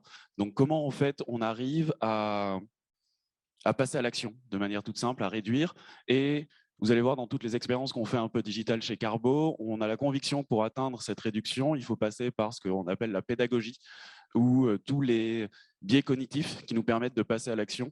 On a pas mal bossé au moment de lancer Carbo sur le côté qu'est-ce qui nous fait passer à l'action vraiment. Il y a peut-être des fumeurs parmi vous, un fumez-tu sur un paquet de cigarettes à jamais modifier les comportements. Donc tout ce qui est éco-anxiété ne modifie pas les comportements, et donc on apporte, grâce à la donnée et grâce à un début de sciences cognitives, rien à voir par rapport à le niveau de recherche qu'on a vu avant, mais on apporte en fait des comparaisons qui permettent de changer les comportements. Je donne un exemple que je donne régulièrement. Il y a une étude qui montre que quand on essaye de diminuer sa facture d'électricité, si on dit que ça coûtera moins cher aux personnes au foyer, les gens ne modifient pas leur consommation. Si on dit que c'est bon pour l'environnement, les gens ne modifient pas leur consommation. En revanche, si on leur dit ton voisin, il fait mieux que toi, les gens modifient leur consommation. Donc c'est un des biais, voilà, c'est un des biais de comparaison, un des trucs humains assez classiques. J'aimerais bien avoir un petit peu, là, comme si au-dessus de vos têtes, on aurait chacun sa consommation carbone annuelle. Pour info, moi, j'en suis à 2,8 tonnes de CO2 par an. Voilà, donc la mission chez Carbo, de manière très globale, c'est comment on arrive à accélérer la prise de conscience écologique pour réduire notre empreinte carbone, et on le fait avec la technologie et la pédagogie. De manière très concrète, alors je suis un peu en hauteur, de manière très concrète, on a deux solutions. On a une solution pour les citoyens. Cette solution pour les citoyens, elle est gratuite, c'est sur hellocarbo.com. On a développé un algorithme qui permet de se connecter aux données bancaires. Donc vous pouvez connecter vos comptes bancaires si vous le souhaitez, et on arrive à avoir une estimation de l'empreinte carbone de vos dépenses. Aujourd'hui, on a 30 000 utilisateurs. Vous voyez, c'est très ludique, tout ça, tout ça. On a signé 2 partenariats avec Société Générale et la Banque Postale, où notre algorithme, regardez peut-être si vous êtes client chez eux, demain, vous aurez votre empreinte carbone directement au sein de votre application bancaire, et ça nous permettra pour notre impact de toucher, on est quasiment 20 millions d'utilisateurs. Donc c'est la partie émergée de Carbo, c'est la partie qui nous permet d'avoir le plus d'impact et sur laquelle on est assez content. La deuxième solution qu'on a chez Carbo, c'est une solution, j'utilise un peu de jargon de start-up, mais on a une solution SaaS B2B, donc logiciel à destination des PME, TPE, ETI, qui permet aux entreprises de piloter leur empreinte carbone. Donc on est certifié par l'ADEME pour faire des bilans carbone. On a la conviction, et c'est assez, je pense, partagé, qu'aujourd'hui toutes les entreprises font leur PNL financier et économique, leur comptabilité financière. Demain, toutes les entreprises font leur comptabilité carbone. Il y a déjà certaines entreprises qui le font. Historiquement, avec Carbone 4 et notre ami Jean-Marc Jancovici fait ça avec ce cabinet de conseil sur les très grands groupes. Nous, de manière assez simple, on essaye par la technologie, je n'aime pas trop le mot, mais d'ubériser un petit peu ce marché pour les petites et moyennes entreprises. Donc, on a une solution pour les petites et moyennes entreprises qui est collaborative, pédagogique, tout ce que vous voulez imaginer, et qui permet très facilement, pour pas très cher, de piloter son empreinte carbone. Je ne sais pas trop à quelle heure j'ai commencé. Mais... il y a une demi-heure. Je sais. Pardon, ouais. Il y avait une slide auquel je pensais, mais je vais vous la dire. Sur cette partie, et c'est important, on a 250 clients actifs, on a 250 clients entreprises actifs. Parmi ça, on a 1000 utilisateurs actifs par mois. On a atteint, s'il y a des financiers autour de la salle, vous connaissez, on vient de passer les 500 000 euros d'ARR. Donc, dans le monde des startups et du logiciel, c'est le average, le annual recurring revenue. Donc, c'est quelque chose qui va être récurrent tous les ans. Donc, on calcule tout notre churn, c'est-à-dire le nombre de clients qui partent, etc. On va atteindre, si tout se passe bien, dans 6 mois, on va doubler notre ARR. Donc, on va atteindre les 1 million d'ARR. Et c'est plutôt assez chouette puisqu'on a des clients qui sont assez connus. On a Back Market, on a Alan, on a 360 Learning, des clients un peu startup, des cool kids. Mais ce que je préfère, moi, c'est qu'on a des clients TPE, PME qui n'ont jamais entendu parler de ces sujets-là et qui viennent sur notre plateforme. Donc, j'aime beaucoup aussi ces clients ça montre qu'on a une certaine profondeur de marché. Pour info, on a signé aussi des partenariats d'apport d'affaires avec une vingtaine de partenaires, dont 4 grandes banques. Et on a les conseillers bancaires qui conseillent des solutions de crédit à impact et qui conseillent aussi Carbo Entreprise, donc comme un apport d'affaires, un business provider avec un tiers de confiance. On est une startup à impact, c'est quelque chose d'assez fort. Qu'est-ce que ça veut dire concrètement? On a un modèle de gouvernance en interne, si vous connaissez peut-être, qui est sous forme d'organisation libérée. On s'appuie sur les concepts de Frédéric Laloux, qui a défini ce que c'était une entreprise opale, donc c'est-à-dire pour une entreprise verticale, c'est une entreprise très patriarcale classique. Une entreprise horizontale, c'est des formes de gouvernance un peu hippie, si je simplifie, et une entreprise opale libérée, c'est basé sur des concepts assez classiques de leadership, on va dire, sur certains sujets qui permet de motiver ça. Donc, on est assez engagé en termes de gouvernance en interne, chacun sur ses périmètres. Et on suit 3 critères d'impact qui sont nos critères nos KPI de mission, qui sont ce format entonnoir assez classique. Comment, on prend conscience. Donc, on a en moyenne maintenant 100 000 visiteurs uniques sur l'ensemble des contenus pédagogiques par mois qu'on peut réaliser. Une fois qu'on a commencé à avoir cette première sensibilisation, on va dire, comment on est engagé et comment on emmène du CO2 à ces personnes-là. Donc, en moyenne, on a 1000 personnes par mois qui ont une information CO2, ou CO2, quand je dis CO2, c'est évidemment CO2 équivalent. Et en fait, je ne sais pas si vous vous souvenez, notre mission du départ, c'est comment, une fois qu'on a cette information, on arrive à la réduire. Donc, les premières estimations, c'est que les gens qui utilisent nos solutions réduisent en moyenne de 5% par an leurs émissions de CO2. Et comme ça tombe un peu sur les accords de Paris. Je ne sais pas si vous voyez les accords de Paris, c'est à peu près ça. Alors après, ce n'est pas que nous, hein, on participe à une réduction des émissions.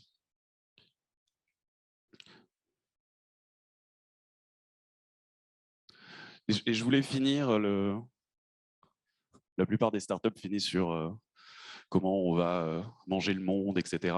Moi, j'aimerais bien finir sur une forme d'utopie qu'on partage chez Carbo, qui est, si on considère qu'on vit dans un monde capitaliste, je pense qu'on est assez clair, il y a des unités de ce monde capitaliste qui sont les unités monétaires, qui sont basées sur certaines formes d'hypothèses, c'est les unités d'argent, quoi, tout simplement.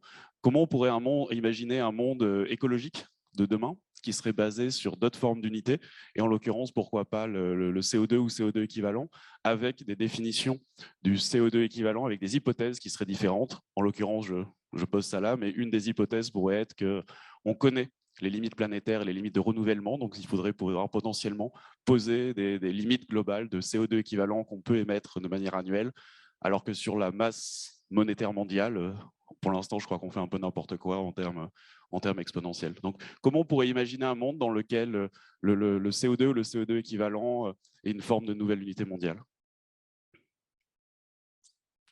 Merci beaucoup à toutes et à tous.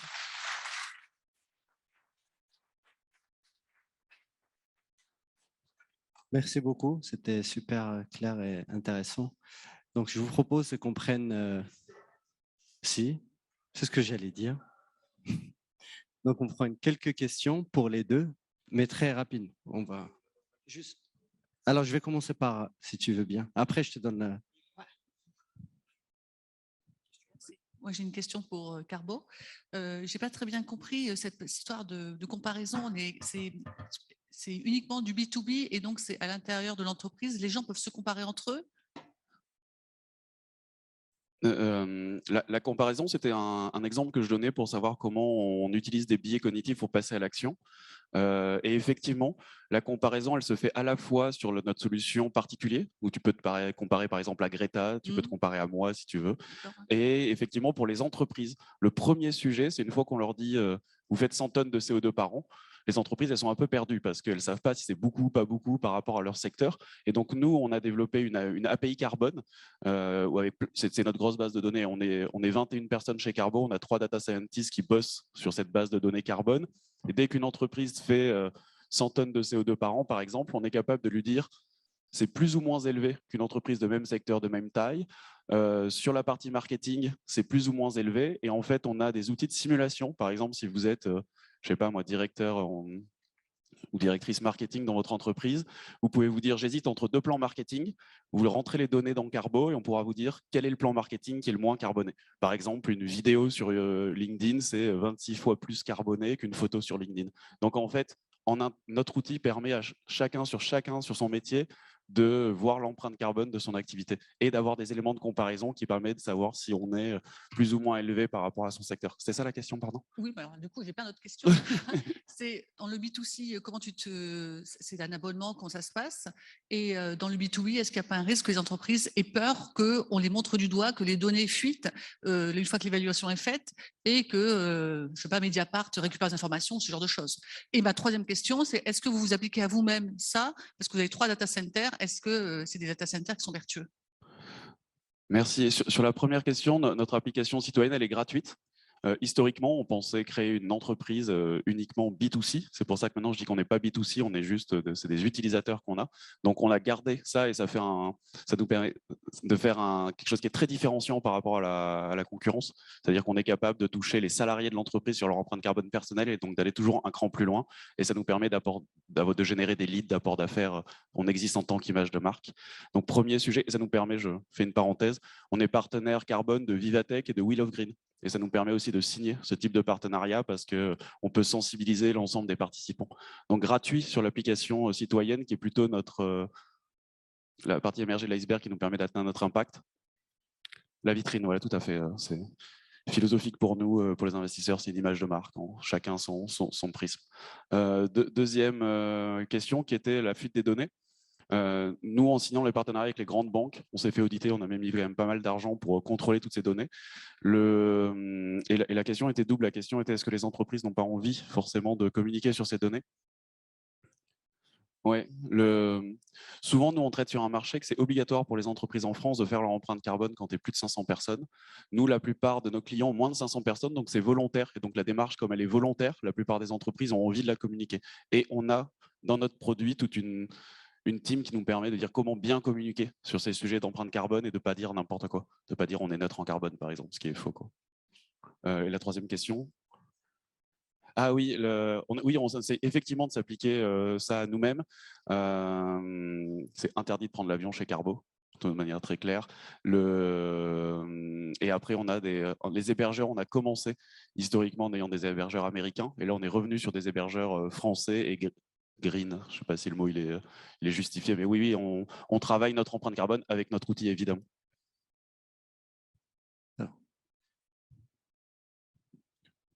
Pardon, vous avez répondu partiellement à la première question de ma collègue. Donc, vous utilisez beaucoup d'informatique, beaucoup de serveurs, donc beaucoup d'électricité. Donc, vous avez une empreinte carbone qui ne cesse de croître puisque votre activité croît. Donc, j'ai compris que vous faisiez attention et que vous la mesuriez. Bon. Est-ce que le bilan est positif entre votre augmentation et la diminution de vos clients en termes d'empreinte carbone? Donc, deuxième question. Vous avez dit quelque chose qui donne un peu d'effroi tout à l'heure, en disant qu'il faudrait que chacun d'entre nous ait une auréole avec marqué au-dessus de sa tête l'empreinte carbone. Vous participez donc d'une certaine manière à la société de surveillance globale de demain. Et donc, on va définir probablement dans le futur des standards d'empreinte carbone, donc de bons citoyens écologiques ou pas. Donc, c'est peut-être pas votre intention, mais vous y participez. Merci.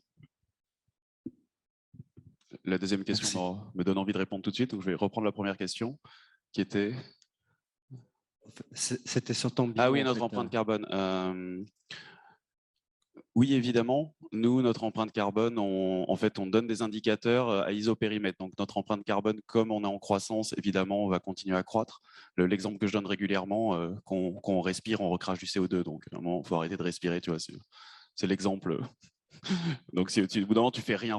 Donc, en revanche, tu as raison. On a des éléments pour voir par rapport notre empreinte carbone par rapport à un euro de chiffre d'affaires, donc notre intensité carbone monétaire, on va dire, et notre empreinte carbone par rapport au nombre de salariés.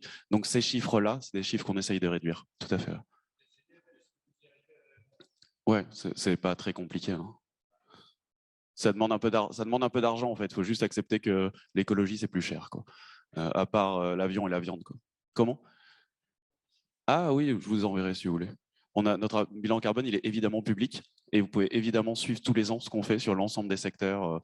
On est une de nos valeurs, c'est la transparency, donc la confiance emmène la transparence. Et donc, si vous voulez, je vous enverrai. Ouais. Et la deuxième question que je trouve très intéressante, merci beaucoup. On vit dans un État qui parfois, un très mauvais angle pour commencer, on n'a pas le droit de porter d'armes, par exemple. Donc, on a déjà des contraintes étatiques sur lesquelles on a accepté de vivre en société. Quand je prenais l'exemple d'avoir son montant de CO2, c'était un exemple plutôt moral, individuel, plus qu'un exemple de surveillance totale. En revanche, pour finir, je suis vraiment convaincu qu'on va être obligé à un moment de rentrer dans une forme de limitation de son empreinte carbone personnelle et entreprise. Et en fait, ça va être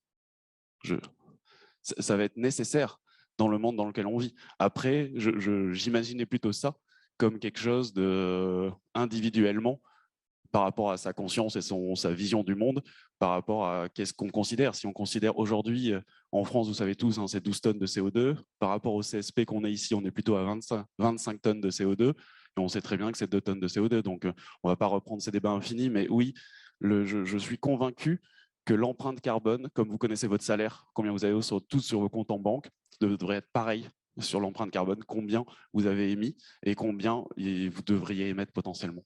Merci. On a une...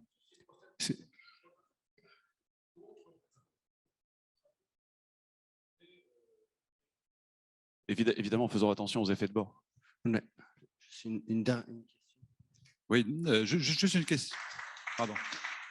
Juste une question à tous les deux, donc, Julien et Simon, mais par rapport à votre parcours d'entrepreneur et par rapport à vos entreprises, quel a été pour vous, ou quel sera, je ne sais pas, le moment le plus sensible dans la vie de l'entreprise, c'est celui où, où les choses peuvent basculer d'un côté ou de l'autre, et quel a été, quel sera votre comportement d'entrepreneur à ce moment-là? Voilà, comment vous passez cette étape et qu'est-ce que finalement, il faut faire le lien aussi un petit peu avec l'école, mais qu'est-ce que votre culture et vos enseignements vous apportent pour vous permettre de gérer ces moments un peu plus compliqués ou plus sensibles? C'est une question assez large, mais je pense que ça rejoint le côté ascenseur émotionnel que je décris souvent quand on parle d'entrepreneuriat, où on a l'impression à chaque étape d'avancer de 2 pas et parfois d'en reculer 3 et puis des fois 10 et de 2.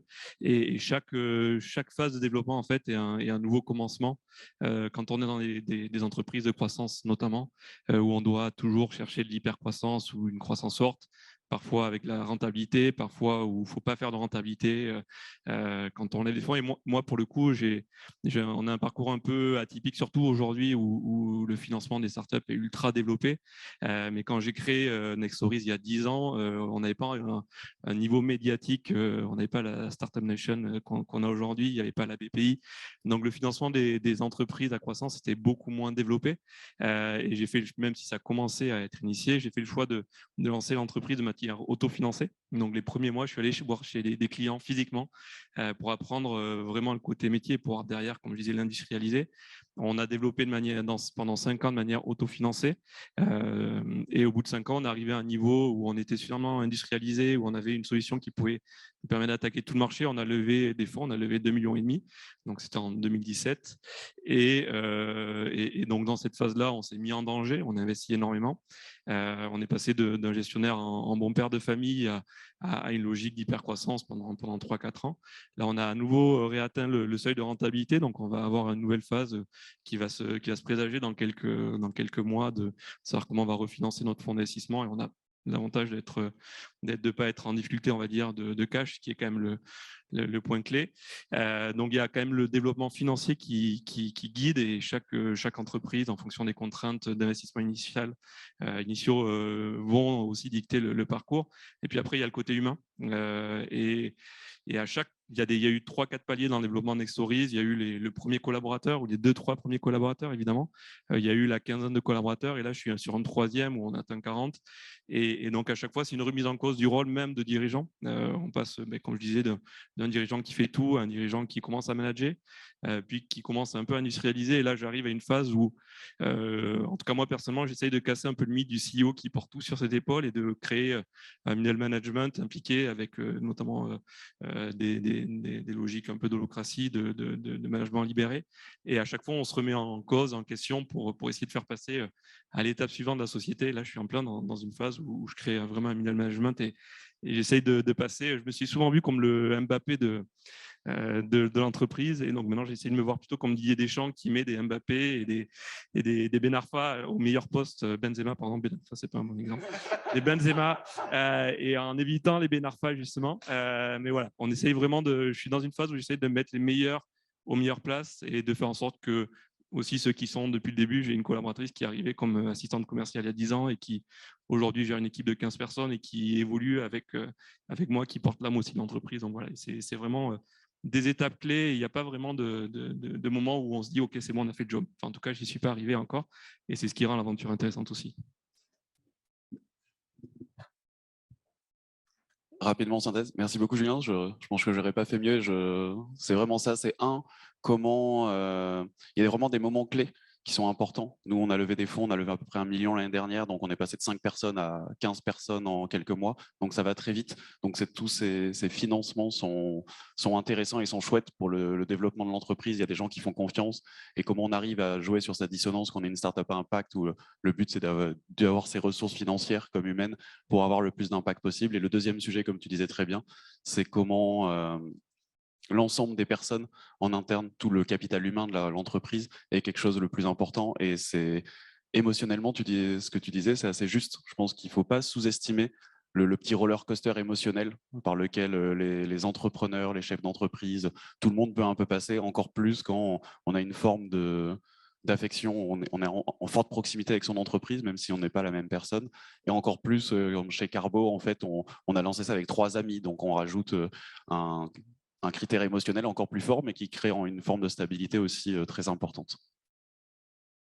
Et par rapport à la fin de la question, non, ce qu'effectivement, assez classique, ce que Centrale Nantes a pu apporter, bon, je ne vous refais pas, mais oui, je pense que c'est cette capacité d'être totalement multicasquette. En fait, quand on me demande ce que je fais comme métier, j'ai parfois du mal à répondre parce que entre la com, la compta, les recrutements, les RH, les finances, les problèmes de management, en fait, et je pense que Centrale Nantes a eu cette capacité, de par sa vie scolaire et extrascolaire, cette multicasquette, d'être capable de prendre un sujet, de se dire, bon, on va essayer de le faire au mieux en fonction des valeurs qu'on a développées de la boîte et après essayer de le développer. Donc, je pense que c'est vraiment ça que moi, ça m'a apporté en tout cas. Merci beaucoup. Pour continuer sur la métaphore du football, je vais passer la parole à Frédéric pour qu'il nous parle comment l'école fait comme Clairefontaine un peu pour produire les futurs entrepreneurs. Privilège du micro. Moi, je voudrais remercier et féliciter Simon, en fait, parce que comme je vous l'ai dit, à l'école, il y a une implication forte sur le développement durable. Donc, on forme nos collaborateurs, on forme la direction aussi, notamment via la fresque climat. D'avoir son score personnel, entre guillemets, à 2,7 ou 2,8, j'ai vu, je trouve que c'est assez exceptionnel, sachant que les services publics viennent un peu nous plomber, la santé viennent nous plomber un gros taux, quasiment pour la moitié, ou pas loin toujours. Donc, ça fait preuve d'une certaine hygiène de vie, de conviction. En tout cas, félicitations déjà pour atteindre cet objectif qui nous impacte tous. Et puis, la deuxième chose qui me semble vraiment importante, c'est félicitations, en tout cas, merci. Merci d'utiliser finalement votre formation, la formation que vous avez suivie à Centrale, mais pas que, pour la mettre à profit et justement aider à produire des changements, aider à accompagner des changements plutôt que certaines fois où on voit des désertions et on va dire des oppositions de son établissement d'origine, alors qu'on attend que ça, justement de prendre conscience et de mettre son savoir justement à la cause pour faire effectivement bouger un petit peu les choses. Voilà, donc c'était juste mon privilège du micro. En tout cas, félicitations et merci. Bon, je vais faire super court parce qu'on a déjà pris un peu de retard. Le sujet, c'est l'entrepreneuriat. Finalement, quand j'ai rejoint l'équipe de direction de Jean-Baptiste Avrier, il y a pas tout à fait 2 ans, un petit peu moins. L'entrepreneuriat et d'une façon générale, le développement économique me tient à cœur. J'ai été en fait aussi avec Félix Lemaitre il y a déjà de nombreuses années en démarrant ma carrière d'enseignant-chercheur à l'École centrale de Nantes, avant de démissionner de l'Éducation nationale pour avoir un parcours d'industriel, de start-upper aussi, de faire du développement économique dans les chambres de commerce. Bon, j'ai un peu navigué finalement. Et en revenant à l'école, c'est vraiment quelque chose qui pour moi est important. Alors, je dirais pas tant l'entrepreneuriat que finalement, en tant que grand établissement d'enseignement supérieur et de recherche, cette capacité à contribuer au développement économique de notre territoire. On est un établissement public, je le rappelle, alors pas forcément à n'importe quel prix. Je pense qu'il y a des choses qui peuvent se faire en bonne intelligence. Mais vraiment, c'est un leitmotiv aujourd'hui. Je dis toujours qu'on a une densité de quotient intellectuel au mètre carré dans nos établissements qui est assez unique. Les gens s'en rendent peut-être pas compte. Vous avez pu en avoir un aperçu avec Luciano Vidal et Jean-Louis Vasquette. C'est quand même quelque chose d'assez unique dans une école d'ingénieurs, de réunir un chirurgien, un ingénieur du process qui amène des choses qui moi, même si je les ai déjà vues peut-être une centaine de fois, j'en sais rien, mais il faut toujours briller les yeux. C'est encore. Donc voilà, donc ça me tient à cœur de pouvoir globalement, je dis accompagner notre système et notre écosystème centralien dans le développement économique, ou en tout cas dans ce qui va nous permettre en tant que nation à continuer d'évoluer, à condition de progresser, lorsqu'on peut toujours définir ce que le mot progrès, et de contribuer finalement à notre environnement. Donc nos publics, alors je dis notre public, c'est effectivement ce que vous voyez, ce sont avant tout, on a des étudiants qui ont des projets d'entrepreneuriat sur lesquels on peut aussi stimuler à l'entrepreneuriat parce qu'ils ont des idées et moi je trouve ça super quand il y a des idées que ça soit, je vois une belle rencontre moi aujourd'hui entre un déménagement qui va devenir plus vert peut-être, en tout cas qui va savoir mesurer son carbone, de l'autre côté des applis qui aident. Enfin, je pense qu'il y a une rencontre, moi ça me suscite un autre projet presque. On a bien évidemment une communauté d'enseignement et d'enseignants-chercheurs, de personnel de l'établissement, qui sont aussi une communauté très proche. On a quand même une activité de l'école qui est à 50% orientée pour la recherche. Et pour rejoindre une petite question, parce que c'est une vraie question que l'on a à l'école. Si on fait le bilan carbone de l'école, finalement, on est en croissance. On consomme de plus en plus de carbone. Quand finalement, on brûle 10 000 litres de fuel dans un moteur au laboratoire, on plombe totalement notre bilan carbone. Mais c'est pour en faire économiser 4 millions derrière. Ça veut dire que c'est exactement la même chose. Ça veut dire qu'on en consomme pour en faire économiser globalement. Et c'est vraiment ça l'enjeu, sinon on arrêterait la recherche aussitôt. On ne ferait plus de recherche, on arrêterait totalement la recherche. Donc, bien évidemment, notre enseignant-chercheur, et on voit qu'on a une communauté, on va dire, c'est pas péjoratif, mais de techniciens, d'ingénieurs. Et donc, les recherches que l'on a et qui sont issues des laboratoires sont souvent des recherches qui ont maturé pendant 10 ans. Ce sont des bébés des chercheurs. Ce qu'ont présenté Luciano et Jean-Yves, ce n'est pas venu en claquant des doigts. Ça a mis beaucoup de temps à émerger. Et donc, construire une entreprise derrière ou essayer de partir sur le mot start-up, je n'aime pas trop le mot start-up, hein, on est plutôt une entreprise innovante, c'est un parcours qui n'est pas tout à fait le même que ceux que vous avez peut-être pu avoir à votre niveau, parce qu'ils s'appuient sur un capital de connaissances. Ce n'est pas eux qui ont envie de créer forcément, mais on aimerait transposer cette techno qui est dans un labo pour en faire profiter finalement notre politique territoriale et nationale. Donc, on a aussi d'autres enjeux. Et bien évidemment, l'autre, c'est les alumni, où je pense en avoir déjà discuté aussi assez longuement avec Gilles-Emmanuel Bernard. On se doit de consolider une offre un peu ensemble, en tout cas pour les alumni. Bon, je vais aller vraiment... Ça vise où, ça très vite sur les slides. Et je vais juste vous dire un petit peu ce qu'on a fait. Et c'est très récent, finalement, à l'école. On a... alors, pour être très honnête, je suis en train de dessiner les contours de ce que je pourrais appeler un pôle entrepreneuriat. Donc, ne regardez pas trop le mot, tout n'est pas bien fait. Mais avec peut-être ce qui manque aujourd'hui, pour le côté étudiant en tout cas. Premièrement, de la sensibilisation. Ça veut dire qu'au jour d'aujourd'hui, on n'avait rien. Donc ça, on le met en place. On le met en place, c'est des témoignages, il y a toute une série d'ateliers qu'on ne fait pas forcément à Centrale, justement, qu'on fait le soir pour vraiment dans une dynamique de sensibilisation. De l'accompagnement. On a aujourd'hui tout un volet d'accompagnement. On se rapproche du réseau Pépite, je ne sais pas si vous connaissez, qui est un réseau, on va dire, national, pour aussi aider les étudiants et les accompagner.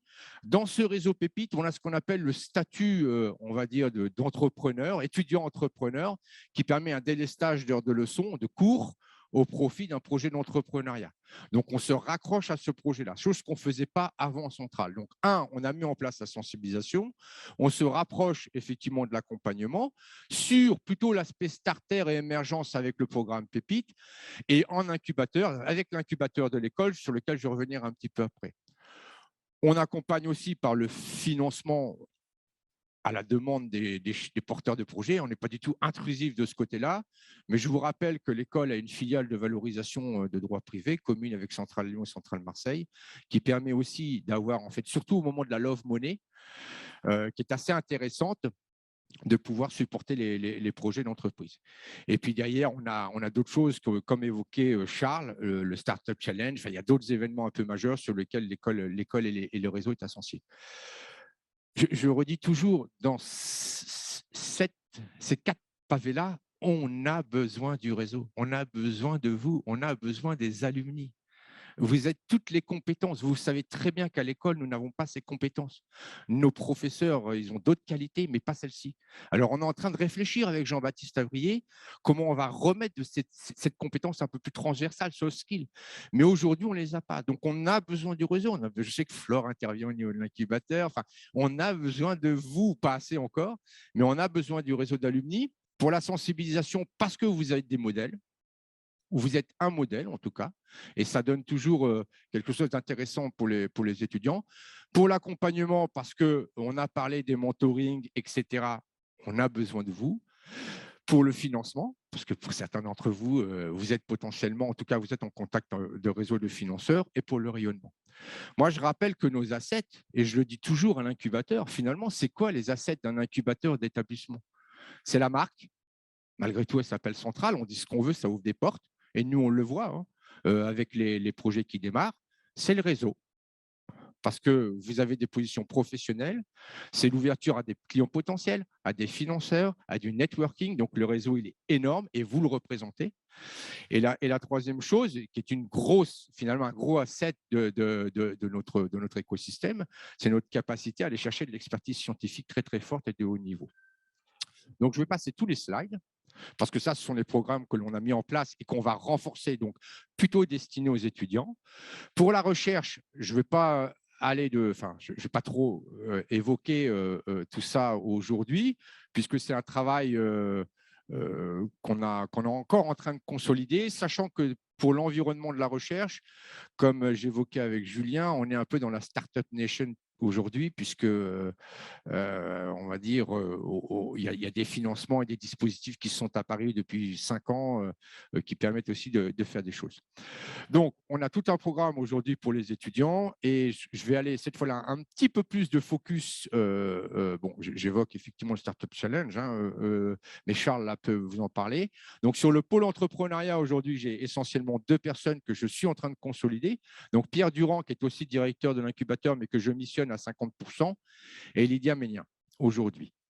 Et je vais aller un peu plus sur l'incubateur très rapidement maintenant. Il faut que vous sachiez qu'on a un incubateur commun dans les murs de l'école, un incubateur entre Centrale, Oden. Alors, excusez-moi, juste pour revenir juste avant, on a un vrai projet, mais cette fois-là pour la formation initiale sur l'entrepreneuriat, c'est de développer un MSc, un Master of Science, entrepreneuriat, conjointement avec Audencia.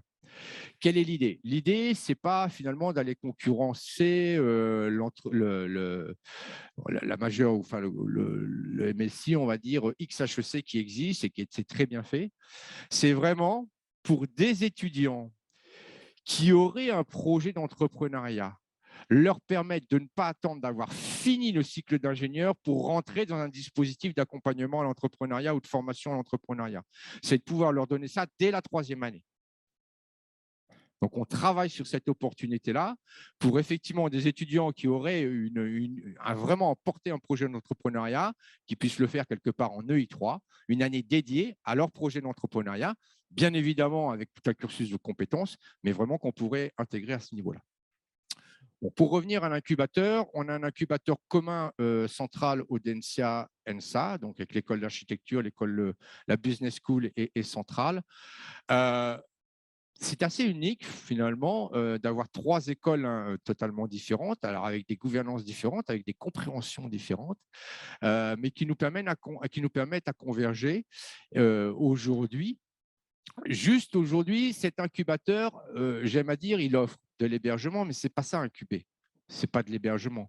C'est aussi accompagner, c'est effectivement de la mise en réseau, aider au financement. C'est de l'ordre de 25 projets en incubation d'une façon perpétuelle. Et c'est une quinzaine de nouveaux projets par an, dépendant. Ces 2 dernières années, c'était un peu moins.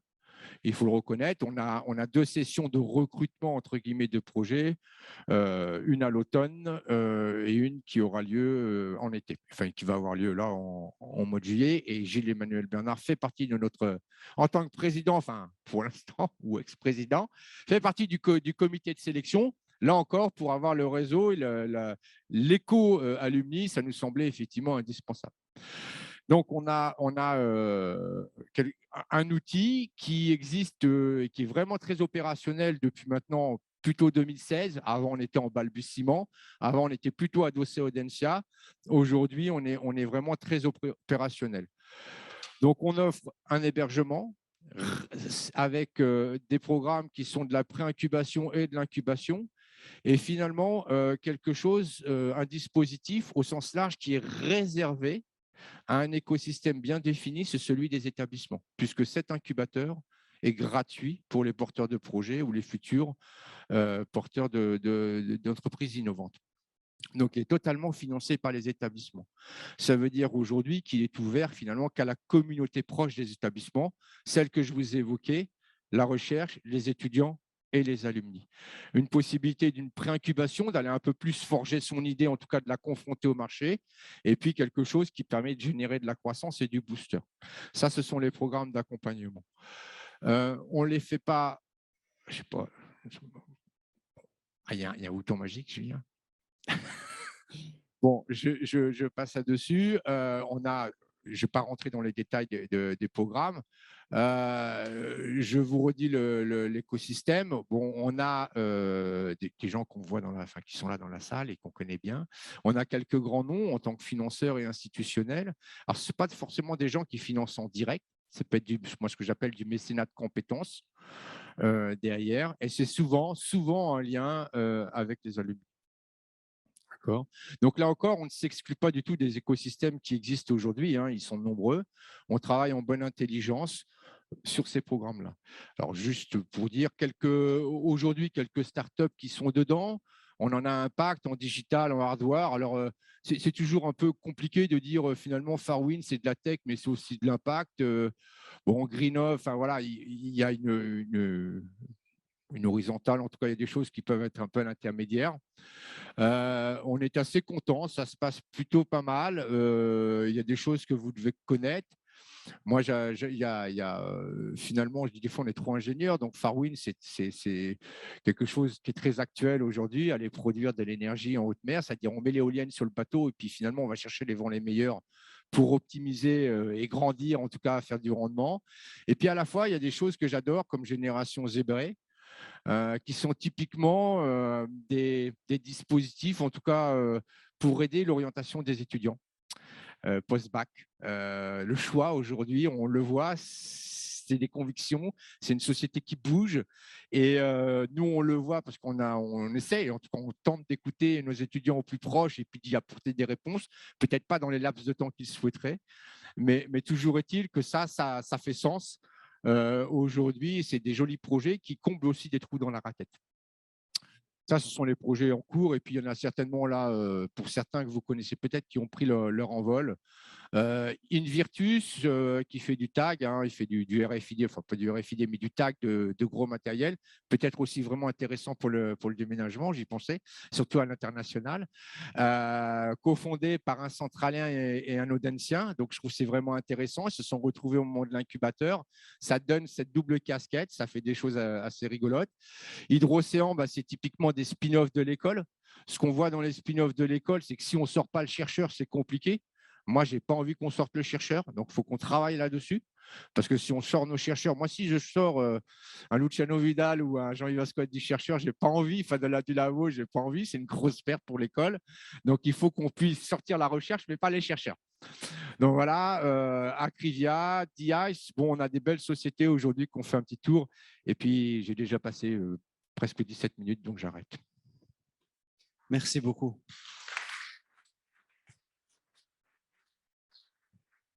Donc là, on arrive à la fin. Je vais passer la main au nouveau président et à l'ancien président pour boucler la boucle.